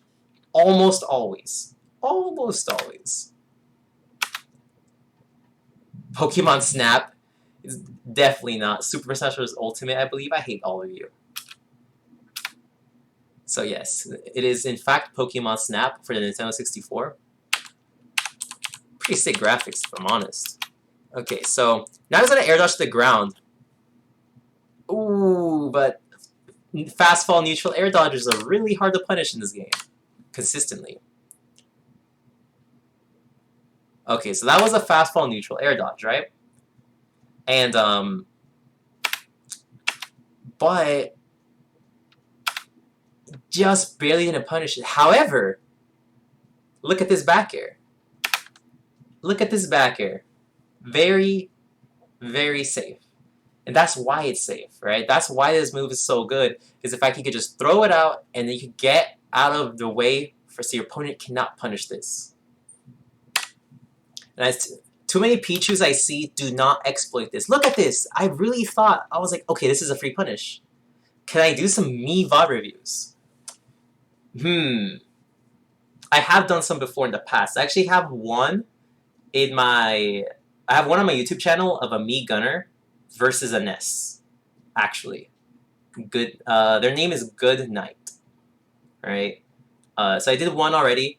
Now that being said, I'm not opposed to doing more. Right? Peak and all, if you have 3,000 determination points, I review any VOD of your choosing. Oh, well, speaking of which, tomorrow, so there's this tournament on Tuesday. So about that. The tournament on Tuesday, there is smash.gg/Wendy's, notice us, /Wendy's. Okay. There's this meme Wendy's tournament, right, on Tuesday, 7 p.m., where only me Gunner, Sword Fighter, and Brawler are allowed. As a result, tomorrow I will be streaming at around 5 p.m. I will be going all Gunner, and I'll be talking about Gunner, any Gunner questions. I'll do Gunner VOD reviews. Tomorrow's going to be a Gunner Day stream. Right, all Gunner, right? That way, if anyone's interested in playing Gunner for this tournament, y'all can actually, like, be prepared, right? Yeah. So that's a heads up. If you're interested, Picanol, or if you, I'm down to play the other Miis as well. I'm not very familiar with... I'm not very good with Brawler, And my sword fighter is very funny, but it's not very good. Fighter, sword fighter. I'd rather do brawler, actually. You know what, tomorrow I'm gonna warm up a bit of brawler. Can I do some Piranha Plant? I can play Piranha Plant, but not really do Piranha Plant things, if that makes any sense. But to not tomorrow, though. Not all of us use Mii Gunner. Understandable. SMH. So yeah, when I do play Piranha Plant, like, I played it before in Quick Play, but like, I don't use Pichu, I don't use the Smoke Cloud. I'm just kind of using the normal moves, if that makes any sense. So if you're interested in seeing how a player who has no idea how to use the other moves plays Piranha Plant, I guess. But it wouldn't be, I don't think it'd be particularly insightful if you're trying to level up your Piranha Plant. Alright, we're gonna talk about this back here, though. So yeah, that's the only thing you want to see. I see you're committed to Piranha Plant. I'll tell you what, though, Quackomac, right? The next time I play Quick Play, I will play a game of Piranha Plant or two. All right, and I'll try my best, and hopefully both of us can learn something. Okay, I'll tell you what. After this VOD review, I want to play some Quick Play. All right, and I'm gonna go Plant. 2 games at least. 2 games. I'll get destroyed both of them, but I'll do it. So this back air, look at that. Charizard has an extremely good. No, I won't. I won't learn anything. Game of Lucas. I'll play Lucas too. I'll get those double jump cancels there. I'll do at least 1 double jump cancels there. Somehow. But do you see this grab? Charizard has a really good grab. And it whiffs. So he just did a free back air. So this is what I mean. Rather than commit to trying to like hard punish, rather than go for a hard punish on the air dodge, right? He went for a safe punish. And that is helping him maintain his lead, as he's picking a lot of safe options. One chain? I cannot do the whole chain. No! No way! There's no way he survives this. What is this plot armor? Excuse me? The second I saw this T-Jolt connect, I was like, don't go for it, don't go for it. Charizard Up B has armor on frame 5. So you know that armor's coming out. You don't contest. Oh my god, this Up B comes out frame 9, but the armor? Frame 4? Bro, he's got frame 4 armor. Frame 4 armor on Charizard. I was like, no, don't do it, don't do it, don't do it. And he went for it. He hit him during the armor, but doesn't get hit by the move? This is plot armor right here. I've never seen such blatant plot armor in my life. There is no way. Did he get hit by like one of the... He didn't even get... It didn't look like he got hit. He took... Is there a... There's probably a win box in this move. Please remove the win box. But anyways. So somehow survives. Oh, no way. He mashes forward tilt and trades with the grab. What is this? Oh, post Gnarf Pichu. That's what this is. I've never seen such plot armor in my life. He lands with a directional air dodge, stuck in lag. They both buffer an option. It trades. Okay. Space forward tilt's kind of safe though. What Charizard can't up smash the space forward tilt. Still, it was a good option. Oh, is he trying to cheese him? Okay, no, it's not. No cheese here. Okay, free grab. Neutral get up into grab. Very smart. Okay. And at this percent, you gotta keep in mind, if Pichu is holding shield right here, if he's holding shield, right, it's kind of a scary spot to be. Because if you neutral get up, you get grabbed and you die. If you roll, you get back air and you die. If you get up attack, he shields, you definitely die. Right? It's kind of hard. It's kind of hard, right? But probably he picked a no mix-up. It's like, I see you shielding to cover neutral get up. Right? Sometimes players will hold shield here and then they'll hold shield for just a second to bait you, right? And then they'll jump and like, ha, I knew you would let jump because I'm shielding, right? But this was the no mix-up. The, oh, I see you holding shield, I'm gonna neutral get up into you. You're not ready. But he was definitely ready. Fourth throw, that's not gonna kill, right? That doesn't kill. Yeah, that's not gonna kill. Shards are kind of heavy. Okay. T-Jolt gets bait to the free jump, but Charizard has got 2. Oh, that's what I mean. Ooh, but he does a lazy nair. No way. What is he doing? What's it? Oh, he's crazy. He went for a drag down. He didn't have to do this drag down. He got the back air. But he's insane. He's just trying to style his opponent right now. Oh my god, did he read a roll? He just casually walk back, read a roll, and grab. Okay, Arfang is feeling himself. Unfortunately, Panair just spot dodges. Right? With grab. Are you dead? Please. Oh, he had time to back air anyways. That is called frame data right here. Because one of them had a lag gear grab than the other. 39 total frames. 31. Yeah, that's just frame data advantage right there. Coming in clutch. Gonna get back here. Please die. Okay, he's dead. Alright, now he has a 2-stock lead. But let's be real, it's a 1-stock lead, because Pichu's gonna die at any percent now. So now you gotta think. Okay, my Pichu knows. My opponent, the Pichu, knows that he's going to die at anything at any time. So he's probably gonna be, right now, rather than play defensive, Pichu's gonna probably try to play very hyper-aggressive just to try to tack on some extra credit, as the people like to call it, right? So you gotta recognize when your opponent's in extra credit mode, and just, ironically, right, you might think, why would I play defensive when I have 1 stock? Why would I camp, right? It's like, you know what? Pichu's probably gonna just run at you, right? Just whiff punish, get the stock, and then the next stock, Pichu's gonna be like, now, I have a 1-stock lead, we're both at 0, I'm gonna play very picky. That's usually what I try to keep in mind, right? Right now, extra credit mode incoming. Oh, no jump? Burns his jump, aggressive air dodge, doesn't die. Okay. Yeah, this is a very sus air dodge, and not sus air dodge. This is a sus double jump, right? But I think why he double jumped right here, right? He's landing. He's like, oh, if I land right here, Squirtle up airs me and I die, right? So he's like, oh, I'm gonna jump, right? But then he's like, oh, Squirtle didn't go for the up air. Now I need to land. Let me do this fastball neutral air dodge. How are you gonna punish this? Spoiler alert, you won't.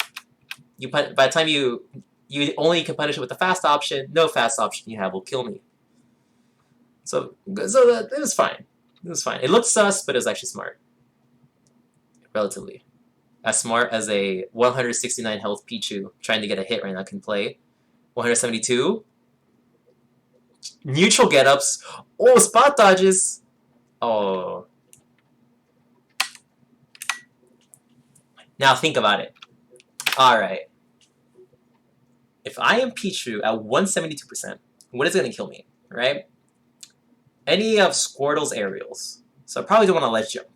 I can't ledge roll past him because he can just grab me. I'm going to neutral get up. I'm going to spot dodge. And there's a chance that Squirtle whiffs the grab and I get a free training mode combo. Right?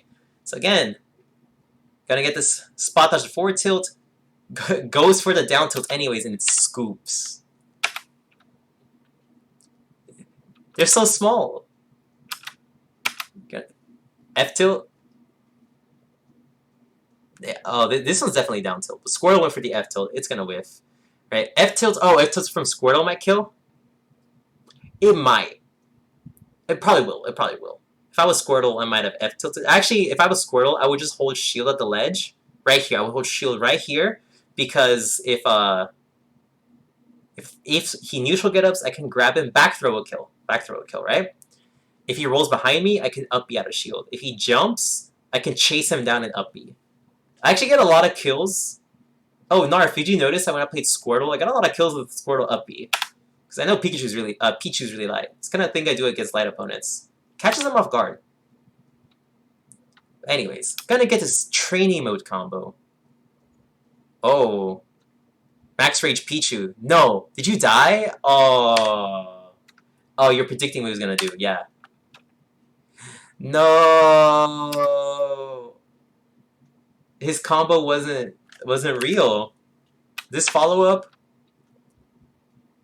This follow-up was not real. Squirrel could just mash Nair. Be like that. He's gonna die because of it. Just gotta know your max range combos. Or at least if you don't know your max range combos, at least get a sense of what stops being true with rage. Oh, good call out. Okay, well, not gonna get punished. Not gonna get punished. Not gonna get punished. Wow. Oh my god. It is really hard to punish. These are situations. Okay, so Pichu's gonna respawn. So let's pay attention. Let's pay attention to what Pichu does with his invincibility. He's gonna run a Squirtle. Squirtle's gonna try to jump over him. This is very common, right? Opponents are gonna try to roll past you, jump past you, especially on Smashville where they have nowhere to run. Opponents will very often either try to jump through you or roll past you, right? Luckily, Pichu has the frame data to cover one option, and if they guess wrong, come down and punish the other. So he guesses right. Gets his up air. Forward air not going to connect, but as you can see, he drifts. Can't mash the Pichu. Okay, so you can and you can't, right? You can't blindly throw out your hitboxes because if someone whiff punishes you, you cannot be whiff punished, right? Because if you get whiff punished, you're going to die very quickly, right? So you don't have room for mistakes. However, Pichu has the frame data to throw out a hitbox to cover one option, and if they're wrong, they're not necessarily... It's tougher to punish Pichu, if that makes sense, compared to other characters, for their aerials. And that's just... Now, I agree, you can't mash with Pichu. You shouldn't be mashing with any character, but if you're going to mash with a character, don't pick this one, right? Because of the no room for error, right? But this jab, frame 2, 16 total frames. Down tilt, 18 total frames. So this is, you know everything I said about Squirtle forward tilt, why Squirtle forward tilt is good, right? Is because you cannot punish it on reaction. Same thing with Pichu down tilt. Cannot punish this on reaction, right? Now, obviously, you can't mash the smash attacks, but you don't want to, right? So he's got a up tilt, same thing. Can't punish this on reaction, but he won't be using up tilts and neutral, probably be down tilts, right? Aerials. If I shield it, I can't punish it, right? Back air, you could hit my shield with this and drift away to safety, right? Forward air, you can hit my shield, drift away to safety, right? Nair -4, but don't use this one. This one, players do a lot of lazy nairs with Pichu. Everything I said with Charizard about it being a lazy nair, right? It's -4, yeah, but if you land and you hit the top of someone's shield, you're gonna get punished. So don't use this one, right? What about bits? What about bits? What about them? Say up air, whatever, it's -8, it's whatever. But if you cross up a person's shield, it's probably safe, right? So you got back air, forward air. You could definitely cover options. And not only that, the up air has 26 total frames, which means if you up air to cover an option, you can if you whiff, if you guess wrong and you whiff, you can reassess the situation rather quickly, right? And get in position, get in a spot to punish it. Oh, how many bits for a VOD review? That's a good question. I actually don't know. I normally, how about this? If you subscribe, I'll do a VOD review for you. How about that? How about that? So yeah, I typically, that's kind of how the reason I'm giving Gnarf a review, despite, oh wow, he's actually a subscriber. I didn't know that actually. 200? Yeah, I was gonna say, just it's not that I don't like, how do I say this? It's not that money amount is too low. I can't really keep track. I'm not too good at keeping track who's doing bits or not. I don't want to make it feel like you have to. I'm not trying to say you have to spend money for the VOD reviews. I kind of do a certain amount of VOD reviews in a week, if that makes sense, because I like doing them. And sometimes I do VOD reviews based out of interest. For instance, I went to my local Smash Ultimate page and I asked just for VODs. Just doing for free, right? So I don't really want to feel like I'm doing VODs for money. I kind of like, how about this, Picanol? I'll do a VOD review for you, and if you like it and you want to show your support, then you could choose an amount of bits, right? But I really don't want to feel like you have to give me money to get a VOD review, right? Like, I don't want to feel like you have to sign up for a VOD review contract. This has been extremely helpful so far, Carlos. Of course, Gnarf. By the way, when did you subscribe? I didn't even realize. I didn't realize you were subscribed. I actually just thought that, I thought, like, I have your stuff in my house that I'm trying to get you back. So yeah, Picanol. Since you've been here before, and I know who you are, Pika, I'll do a VOD review for you. So just send one my way. It's the first time you saw me stream. Alright, thank you, Gnarf. So yeah, Pika, I'll do a VOD review for you, and if you like it, you can subscribe or donate bits, however you think is good, right? But I kind of want to, the way I do VODs is I kind of like prioritize people I know in real life, and then like subscribers, and then people I recognize on my stream. Like whoever's like is here active in the stream and watching, I want to give them preference for the VOD review. So because it's you, and I know you've been here before, right? You even a moderator, you got that sword. You got that sword. You try to find a VOD of you getting crushed, that's ideal. Oh, you meant you subbed the first time? You're a lurker usually, Lamau? Yeah. Nice. The Wendy stream was still funny. I'm glad you thought the Wendy stream was funny. I had a lot of fun. It's kind of hype. So yeah, Pika, send me a VOD of you getting destroyed and I'll review it. Right? But don't worry about the bits. You'll worry about that after, if you want to. Alright. So, as you can see, I was talking about Pichu does his forward air, doesn't get punished, does his back air, can't get punished because by the time he lands, he auto-cancels. Doesn't up air himself. So you can see, there's a lot of like, this is what I mean. You gotta be very smart with the options you pick, and pick options in situations where it's hard for you to get punished, right? Gnarf, when we were playing, you're going in for a lot of dash grabs, right? Or you're going for tilts, which in theory the tilt would be safe, but I wasn't punishing your tilts on reaction. I was kind of preemptively jumping and landing with a forward air, that Ivysaur forward air, which covered the ground just in case you were there. And if you weren't there, well, whatever. I reset neutral. And if you are there, I get a hit. Great. Right? And the problem is you kept landing in there, right? You're basically letting that work. So in theory, what you can do is, in order to make that, think about what you have to do to make my landing forward air safe. Unsafe, I mean, right?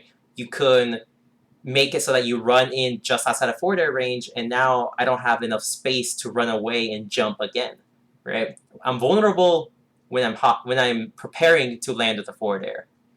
Especially the floatier the character, the more vulnerable they're going to be before the aerial comes out. And Ivysaur being very floaty, and of course the forward air not being quick, means if I mentally commit to landing with a forward air, and if I jump and do it, you gotta read that, and you can just easily run in and back air me, right? Whereas a character, let's say a Squirtle or Pichu, like they could throw out an up air, like he just threw out an up air to cover an option. He's like, oh, it didn't connect. Then we reassess the situation. Now this down air was a little bit greedier, and it kind of traded with the up air, but if 1 frame sooner or 1 frame later, he would have won out this exchange. But I don't really know why he threw out this down air. I think it was just like, whatever. Kind of felt like a whatever thing for me. Okay, he should have gotten hit by this up air, didn't get hit. Very, very close, a lot of close situations. Oh, okay, so that's what happened. Squirtle ran off the platform and threw out an up air. Yeah, this is a why not type of aerial. There's some characters in the game, they gotta be ready for them to throw out why not type of moves. For instance, Ken has 5 frames of landing lag if he does an air.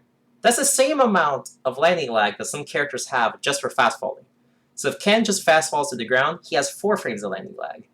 So of course he's always going to land with an air because that's a why not type of situation. And that Nair is like -1 or -2 on shield, right? Which means you better believe that if Ken is running at you diagonally in the air, he's jumping and he's landing like this. He's coming in a straight line. You should never expect him, he's going to empty land and then pick an option. No, he's going to do a why not aerial, right? And there's like Nesses do the same thing. When they land, right, they're going to do these why not aerials, and you either have to know, can I punish the why not aerial? No, I'm getting out of the way, right? Because for some characters you can. For instance, if I know that Ken is coming down with that, I can parry it, and if I have a fast option, right, I can punish it. I'm going to face a funny monkey who usually crushes me. We'll send vid once it's over. Oh, he plays DK. Okay. We'll send the vid once it's over. That's an interesting character to review, DK. DK usually exposes poor disadvantage habits, so I don't mind watching DK bots. So yeah, Squirtle ran off this platform and did a why not up air. He's like, you know what, I'm trying to get to the ground anyways. The up air won't make me land on the ground any slower. Not unless we Kara cancel. Oh my god, no. Don't do that. That's cheating. You hit my shield and then you hit another shield. And then I don't know when I could play. I'll be honest with y'all. I don't really know what to do against Ken except try to like hit them with a sword when they're in the air. If they're on the ground and I'm on the ground, I don't know what to do. I'll be honest. I just keep getting hit. That's confession time. I only know how to play versus Ken when they jump into the air. Because then I could just disjoint them. And that's it. Because they're landing with those why not nairs. My entire game plan revolves them. So anyways, Squirtle. He's going to do a why not up air. You want to know why? Because this up air has only 6 frames of landing lag. Right? Which means if Squirtle's running off the platform and he's trying to get to the ground, he's just trying to get to the ground, the up air won't make that any slower. Right? So he's like, I'll just throw it out. There's a chance it hits, and if it doesn't, whatever, I'm not getting punished. Right? Now, obviously, he did get punished here because he stuck his tail out and he traded. So unless he could trade with this, he's usually just going to throw it out for free. Just a thing to keep in mind. Right? Just a thing to keep in mind. Okay, this T-Jolt is slightly questionable. I think he was trying to space this T-Jolt. What was he trying to do with this? This is you know what? I'm going to go out and say, on the record, I think this was a bad T-Jolt. But he didn't get punished for it.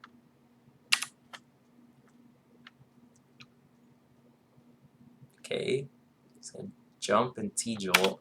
The arc of this T-Jolt had no chance of hitting Squirtle. That's why this was a bad T-Jolt. It's because it's not going to cover Pichu at all. Right? Because Squirtle's under him. There's no way this T-Jolt could ever hit Squirtle. That's always bad. But no punish. It'll just be like that. Nair out of shield. Ooh, I don't know about that Nair out of shield. Okay. Remember, Squirtle back air? Auto cancels. So right now, Squirtle threw out this back air. Squirtle threw out this back air. No risk, because by the time Squirtle landed, no landing lag. Just dashed away. Just got out of there. And maybe that's kind of a bait, because he landed right in front of Pichu. So maybe Pichu thought, ooh, I have time to punish this. Nope. And this Nair out of shield is easy to punish. The move doesn't connect properly, though. It'd be like that. Oh, that's tough. You know what? That's just life. Gonna forward tilt again. These are basically risk-free forward tilts. Okay, did you see this? Gnarf, pay attention to this. This is a smart play by Arfang right here. Throws out his T-Jolt. He finally has a optimal T-Jolt. The T-Jolt where he's able to run into his opponent, and not only that, the opponent is kind of scared to jump over it, right? So he just shields it. And right now, Arfang is like, okay, you have now shielded my T-Jolt, and I'm approaching you. I have the advantage. And he runs up and he nairs. This Nair would have covered jump out of shield and spot dodge. This is smart option coverage. A lot of Pichus would have just grabbed right here, and the grab would have whiffed. But you know why the Pichus want the grab? Because they want that training mode combo. This Nair, this rising Nair, ain't gonna get you a training mode combo, but it's gonna cover options. And look, it almost led to something. It almost led to something, right? So this is good option coverage, right? Jumping out of shield is very common. Spot dodging is very common. The odds of your opponent just holding shield and letting you grab them for free get lower and lower as you climb the ranks. There's no ranks to climb in this game. As you face better and better opponents, or as you fight opponents who are more and more familiar with Thunder Jolt, specifically, the odds of them just holding shield and letting you grab them are going to get lower and lower. So it's very important to know what your fallback plans are when your opponent just doesn't let you grab them for free. Arfing has a backup plan. It's Nair. Sure, it's not the grab. Sure, it's not the optimal thing he wants, but it gets the hit.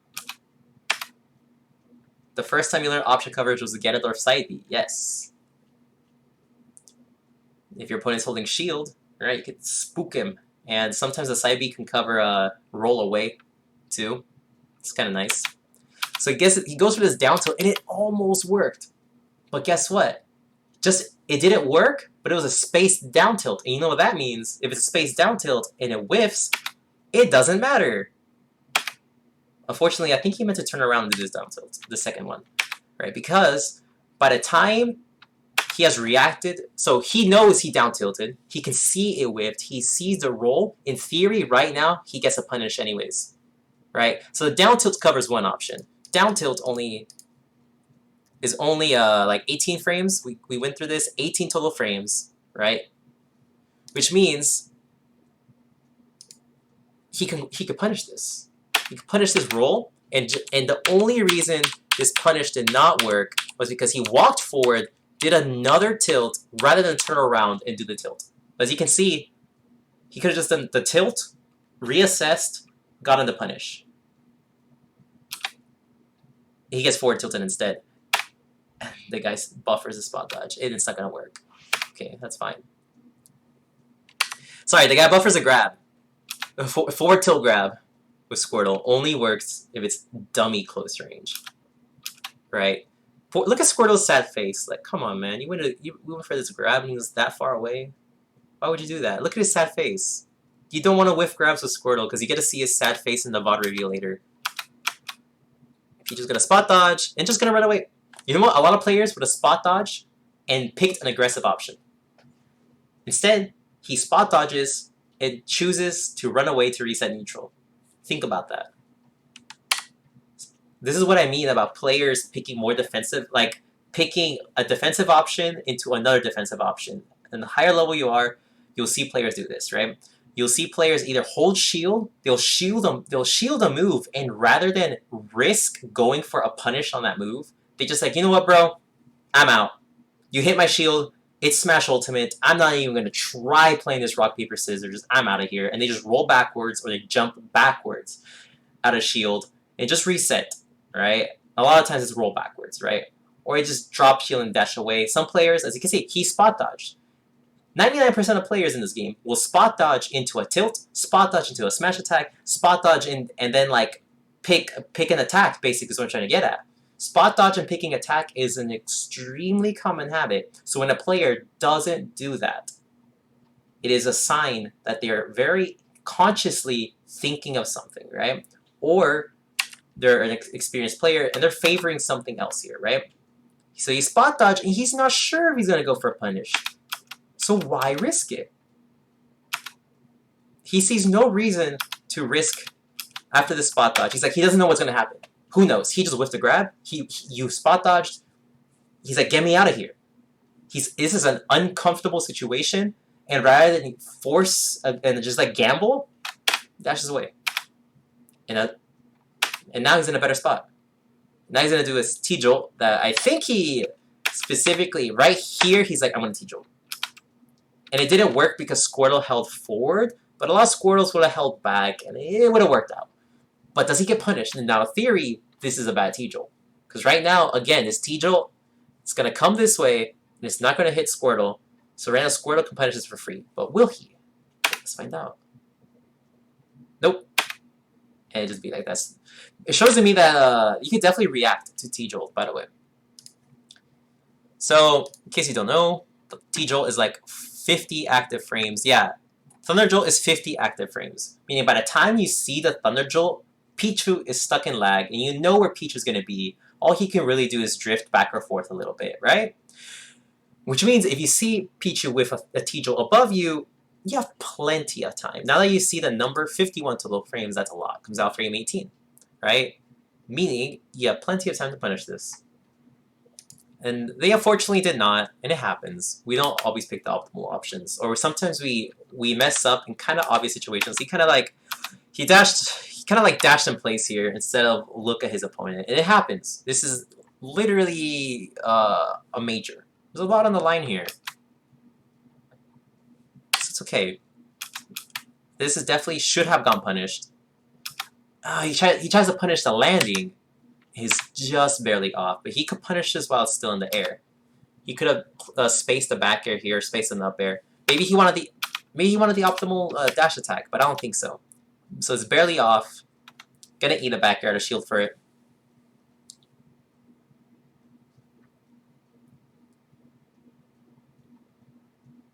Okay, just gonna waste his water gun, I guess. Okay, that was a free setup. Ooh, got it.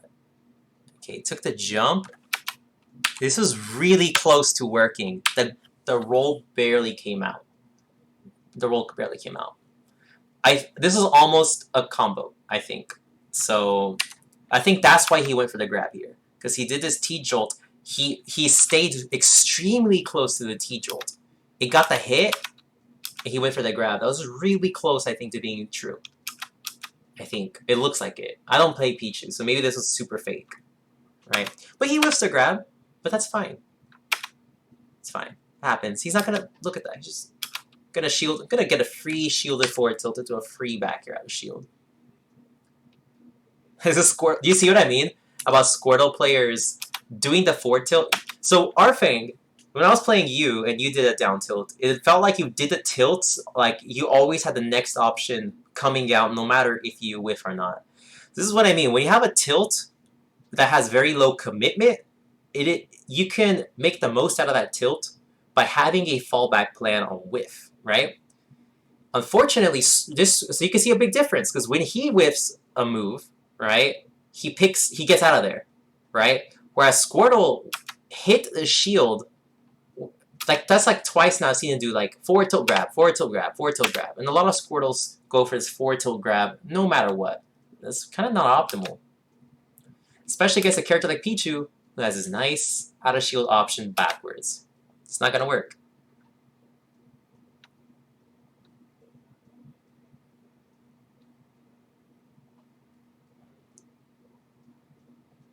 Ooh, okay. We're gonna watch this again. So he's gonna run forward, close the gap a bit. Okay, now he's in a T-Jolt. Okay, Squirrel's gonna jump over it. Okay, good. This T-Jolt forced his jump. Squirtle, unfortunately, as we discussed before, is not a fast faller, right? Which means if Squirtle jumps and has to fast fall to land, it's gonna take a bit of time. So he's not gonna be able to punish this Pichu in time, and just does a why not forward air, right? This is like, why not? I'm landing, right? And as you can see, Squirtle has like 3 why not aerials, 6 frames of landing lag on the forward air, the up air. Oh, and the nair is frame 8. That's not a why not aerial anymore. Nair is kind of a commitment. But forward air having 6 frames of landing lag and up air having 6 frames of landing lag, they're just gonna throw it out. Like this Squirtle's not gonna empty land usually. Usually is the key word. Usually. Right? So you can kind of expect, whatever, I'm just gonna throw this out. What's the worst that can happen? You can't shield grab it, right? He's just gonna hold shield though. Let me just hold shield. Gonna jump out of shield. The Squirtle committed first. right? So he kind of you see what I mean? This was you and I but backwards, right? This is my Ivysaur jumping into the air. This is your Pichu running in and committing, right? He's getting hasty because he needs to make a big comeback right now, right? So he's overcommitting early because he's at a big deficit, and it kind of makes sense, right? But when you've been figured out like this, it's understandable why when you're at a massive deficit, why you feel like you have to make a big comeback and you need to get these hits. You need to just have something happen. But once an opponent figures that out, you need to start thinking to the next level. So anyways, as you can see, Pichu jumped into the air first. Squirtle just went in on the ground, just pre-committed because he saw Pichu was standing here. But by the time he dash attacks, he's no longer here. He's in the air. So gets a free Nair punish. Alright, he's going to start his combo. Yeah, that wasn't a combo, but it's okay. Because he could... This is what I mean. He threw out the up air, right? Threw out this up air. It whiffed, but that's fine because he's able to land, reassess, and still get the punish on the next situation. Because Switch has about, I think, like 30 frames of lag. Switch comes out pretty quick, right? However, the Switch is invulnerable frame 1 through 25, but, oh, it has 39 total frames, so there are 14 frames to punish it. Which, because of big switches on reaction, you could easily time this. So, it gets to punish anyways. Now it's Ivysaur. So now I'll be like, okay, he needs to cheese 2 stocks. It can happen though. It can happen. Okay, gonna get a. Okay, I don't know about this forward air. Maybe he really thought Pichu was gonna not respect Ivysaur's air zone, but instead just gets hit by a T-Jolt. Still has a jump though. Now he no longer has a jump. Does an aggressive forward air. Okay. Okay, Ivysaur drifted back, but a lot of Ivysaurs would have been lazy here. They went on a forward air, and they wouldn't have been ready for the forward air not connecting. But he had a fallback plan, and it was, I want to drift back. I still don't think the forward air was a good idea. But he is drifting back. This Nair would have covered him being very lazy. But it's okay. He's not looking to overcommit. Because if in theory, he could have kept running and back-aired. But do you really want to put yourself under Ivysaur? What if you whiff? You don't want to get spiked at 30. So you know what? He's just going to try to ledge trap Ivysaur. Maybe he's like, you know what? I'm not even going to ledge trap this guy. There's a chance, if I was Pichu and I was scared and I don't know any better, I would personally, if I was a Pichu and I'm fighting against a cheesy Ivysaur, I'm like, I'm just going to ledge trap. I'm not going to try to edge guard. I'm not going to try anything crazy. I'm not going to go for a grab. I'm literally just going to space safe back air, safe fairs, T-Jolts, right? I'm not risking anything with this guy. Going to do a forward tilt, but it's safe. Down tilt. How safe is down tilt on shield, actually? Okay, down tilt's -4 on shield. Wow. That's pretty safe. It's pretty safe. Not only that, keep in mind, Ivysaur has no out-of-shield options. Grab, frame 19. Okay, before I make up fake news, I believe it's frame 18. So Ivysaur grab, standing grab is frame 14. So it's got the tether grab frame data, but it doesn't really have tether grab range, right? I'm not trying to say buff Ivy grab, but it's not. It's frame 13. So it's like decent range, right? But what I'm getting at is it's frame 17 out of shield. His fastest out of shield option. You scroll down if you're never not sure. You go ultimate frame data in the miscellaneous section. There's a fastest out of shield option. So Nair out of shield is a joke, right? Back air that can happen, but it's frame 10. That's not fast. Jump neutral B, that's a joke. Down air frame 14. Up air or up B or down till 15 frames. So his shield grab is 17 frames. The point is, if you could bully Ivysaur's shield. Once you're in range, once you close the gap on Ivysaur, you can just bully him. Right? And Arfing I was actually surprised. Why did Arfing throw out this down to the ledge? Does the forward tilt? Is Ivysaur going to get up attack? I don't even see that. Is that even a good get up attack range? I've actually never seen that get up attack in my life. Let's find out. Ledge stats. Whatever. We're going to the ledge stats. Who's attack range? Let's sort by attack range. Control F. Ivysaur. Don't care, don't care, don't care. Ah, Ivysaur has one of the worst get up attack ranges in the game. Probably why I don't see it much. So he's like, okay, let's be real. How often have you seen an Ivysaur get up attack? Probably never. So he's forward tilting. He's like, is Ivysaur going to get up attack on my forward tilt? He knows it's safe. So he's not going to get up attack it. He's going to be afraid of me shielding and baiting out the get up attack. Or also, the better you get, a lot of low level Ivysaurs, they will up B on the ledge to try to cheese you. But if you shield that, that's a free punish, right? If you shield his greedy up B to try to cheese you through the stage, you can just, that's a free kill. That's a free down air. Because now he has to re-grab the ledge with no invincibility. You could just sit there and charge a down smash, right? Or if you're really feeling yourself, you could run off the stage and spike him, right? So, point is, this down tilt caught the ledge jump, but it was kind of like a why not. Okay, gonna get the Nair. Now let's see how he plays the neutral here. Whoa, crazy. I guess goes for a down tilt. Huh. Run up, down tilt. Maybe he was thinking he was gonna do a run up grab. Let's just be real. The Ivysaur was gonna do the run up grab. So this Nair, right? He just jumped up in there, tried to whiff punish him, kind of like Squirtle. He whiff punished Squirtle. Didn't do it in time, but he hits an Ivysaur shield. So who cares? What's Ivysaur gonna do? He literally has to roll out of here, right? Because if Ivysaur stays in shield, he's just gonna keep getting down tilted. So Ivysaur has to either jump or roll to get out of here.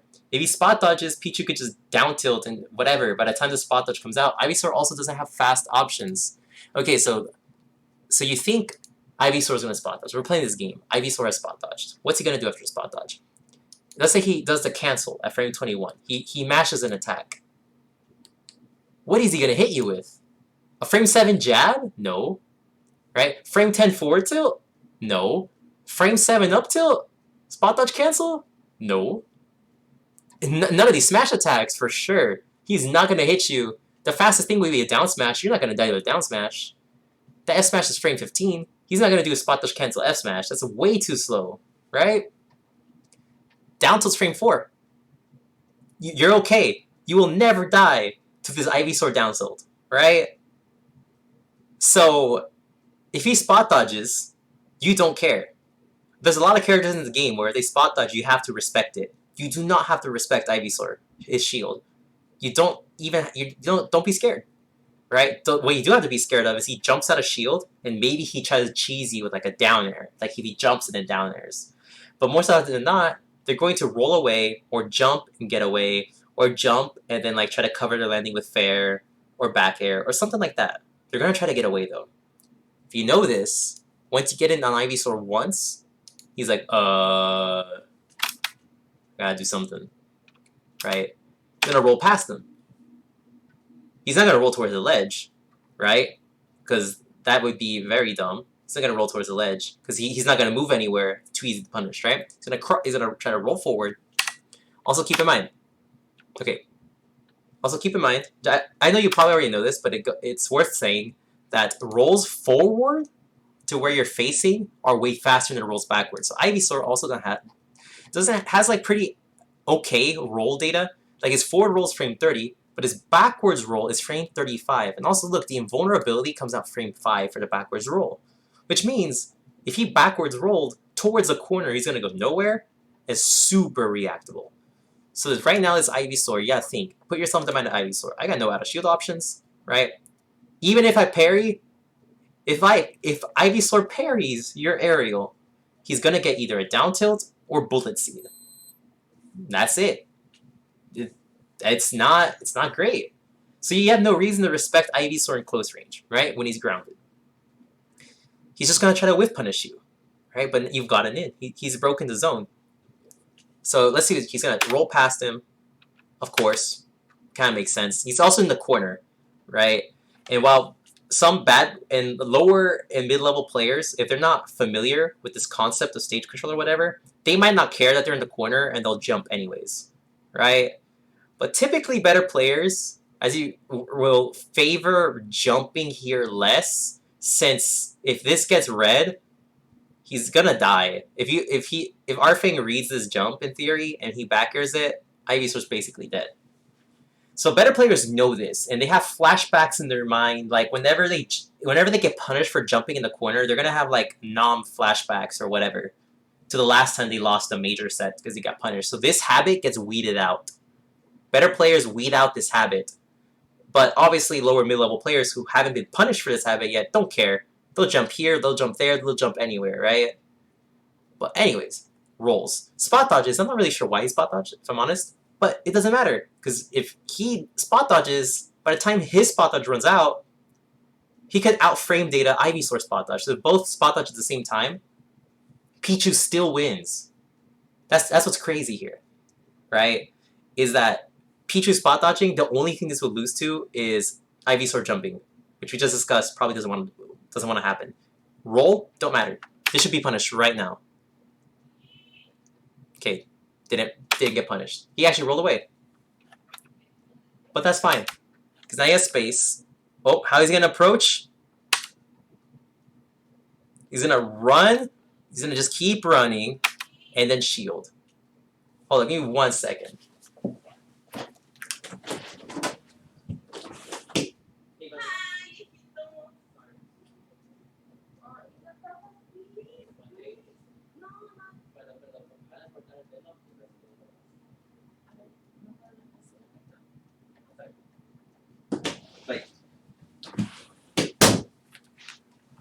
Alright.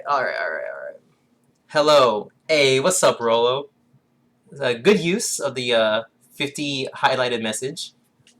That's why I made it so cheap. I want people highlighting their messages. So anyways, what's up, dude? Alright, so the point is, right, just very quickly, right, I just want you to think about where do you want to be against Ivysaur, right? You wanna pressure him. Because right now, once you pressure Ivysaur, this is where he crumbles, right? So right now, he just rolls. He's like, I'm jumping into the air, right? Because I don't want to be on the ground against this Pichu. And Pichu's just gonna back up, gonna do this nice. Oh, this is good. This is good actually. Is this B reverse? This is kind of nice movement. To try to get the optimal spacing, he's gonna run forward and then do this B reverse. Okay. That is the optimal get this T-Jolt out as fast as possible. Okay. Today I learned I would have just waited. Like if I was the Pichu player, because I'm bad, I beat you. I would just like jumped and then T-Jolt or something like that dumb. But no, he's doing the quickest T-Jolt possible. Let's go. Okay, so he summons the T-Jolt with the intent, I'm gonna close the space in his Ivysaur. I'm just gonna go bully him. Alright. And keeps running. It puts himself right under Ivysaur and holds shield. This is what I was telling you to do, Gnarf, right? Is he didn't know that he was going to land on the platform. He actually thought that he was going to land through. Like, why would the Ivysaur back air onto this platform? T-Jolt literally just runs in and just holds shield. Because he can't get grabbed. This is what's crazy. Because a T-Jolt's in front of him, he cannot get grabbed. Because if Ivysaur tries to run up and grab Pichu, he eats the T-Jolt. He literally just shields for free. That's broken. That's broken. So it basically forces Ivysaur into the air. But let's be real, he's probably going into the air anyways, right? So how does he beat this option? And now he's under Ivysaur. If Ivysaur down there as a shield, free punish. Ivysaur has the land now. Gonna stay on the platform. Gonna do this back air. Oh no, he's gonna get hit. Yeah, okay. Yeah, this back air wasn't great. This back air was kind of not great because more likely I was expecting Ivysaur to just run off the platform and like back air. If Ivysaur had just lazily fallen through, it would have worked. It would have worked. But it's alright. If Ivysaur back airs you, it's whatever at this percent. Like, you're not gonna die. It traded though. Even better. Ivysaur jumping. Oh, he's doing that down air. He went for the cheese. Yeah, this is pretty common. He's like, alright, whatever. I'm gonna down air to cover this area. I'm gonna land. Pichu go for a grab? Oh, I think he was reading a roll away. That was a hard read on the roll away. You don't have to hard read roll aways. But that is a Arfang feeling himself like, I got you downloaded, bro. You're Ivysaur. You rolled last time, you're gonna roll now. Didn't roll. Okay, pretty common back air through the platform. This is what he was reading earlier. This is pretty common. But again, so whatever. If Ivysaur spaces the back air, he gets no follow-up. Ivysaur can only combo off of this back air if he's really close to you. But from the space back air, there's no follow-up. That's true anyways. Fun fact. So, yeah. So he gets a space back air. In theory, the Ivysaur space back air is the safest aerial. And it can be quite safe, actually, if spaced properly. It's -5, -4. So look, it's good. It's good. It's safe. But if it's safe, it's not rewarding. So they don't really want to go for that. They don't really want to go for that at all. Actually, because they're like, they didn't really want to back air you 40 times to take a stock? Of course not. They want to get that one grab. So anyways, gonna do this jump forward air to cover area. Kind of like something I do, right? It's just like, I'm not really sure. I'm just gonna cover this area. If it hits, it hits. If it doesn't, it's whatever, right? He's gonna fall back. Now lets Pichu set up another T-Jolt, follow, run up. Basically, he follows a T-Jolt. Okay, Ivysaur does a bad air dodge. Free punish. Oh, Arfang really wants something cool here. He wants a falling up air follow something, but he didn't have to. But I respect it. Oh, jab one. Oh my god, he's trying so hard to read him. Goes for the jab one into the roll read. That's actually really funny. He's gonna get grabbed for this. He's gonna lose his stock for this. Please lose your stock for this. Oh god, wait. It's not the stock. It's whatever. He's not gonna die. If at the ledge, though, that would have killed. At the ledge, 100% would have killed. Okay. So, yeah. I think Arfang's a little confident right now. So he's like, hey, it's whatever. Although, I wouldn't be too confident, because you could get your stock stolen. I'm gonna jump. T-Jolt. This T-Jolt covers... No way. No! No! Okay. Yeah, you don't want to play with your food. Don't play with Ivysaur like that. Because you're off stage. That's tough. Think about that. You could have lost his stock right here. Okay, so now you need to get back on the stage. I'm going to jump over Ivysaur. Do not. Let's go, Rolo. Hell yeah. Okay. Yo, that is Pog. Okay, I don't know about this Nair. The thing is, Nair is actually really greedy. Because again, what I'm trying to get at is Ivysaur really does not want to shield your moves. He doesn't want you in his face. He doesn't want to be put in shields. He's gonna try to whiff punish you. Probably like I think this would have gotten pivot grabbed. But he went for an up air. But I think that was a free pivot grab. Free pivot grab. You know what's talking about lazy Nairs earlier? When Charizard did a lazy Nair and got a free punish. Well, Ivysaur can't actually punish that Nair for free, but he can definitely pivot grab it and time it. Okay, gonna do that funny down air. These are hilarious down airs. We both, like, Ivysaur mains only want one thing. It's disgusting. Oh, back air option coverage. Hey, desperate dares. Indeed. He's just wishing. Alright? So now look what I mean. Look at this run up down air. Because he had gotten in, once he was in range, this is what I mean though, right?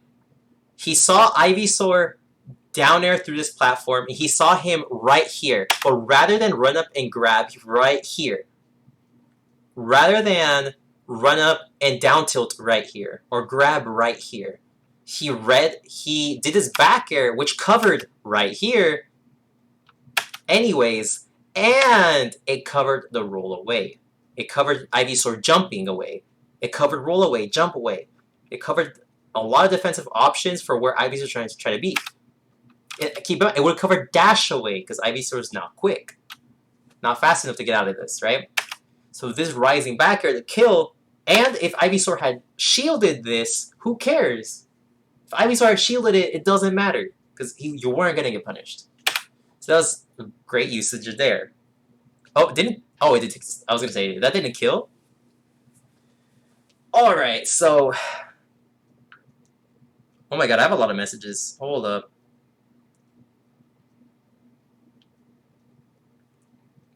Whatever, I'll read them later. Good shit. No, good shit from Arfang. It's a good player. I see them play. I think he's pretty good. Your third eye has opened.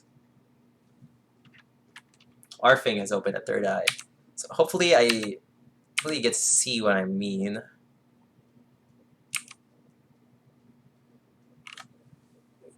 Gonna move on to the next game here.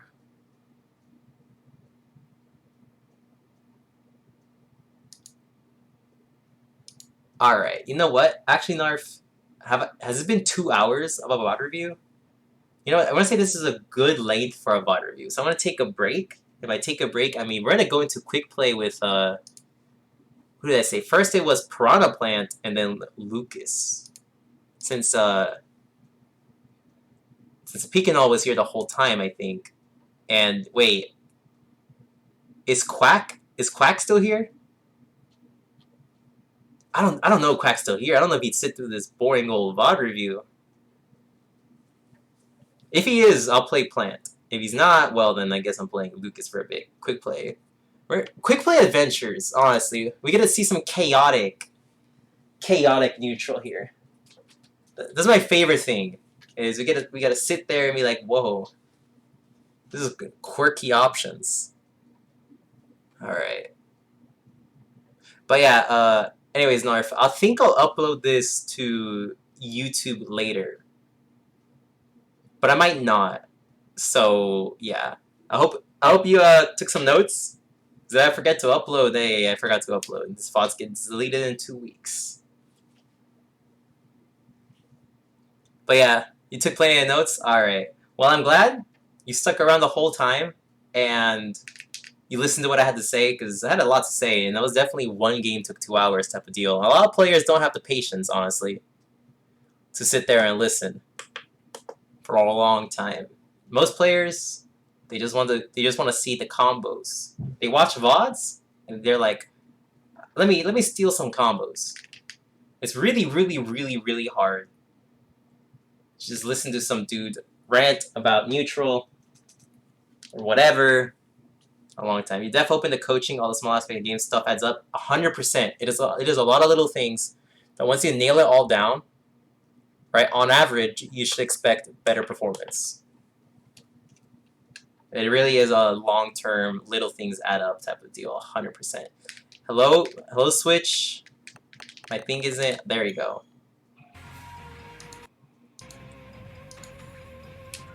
All right, time for the quick play. Communication has occurred. If because of this comm error I can't play, I'll be genuinely upset. All right.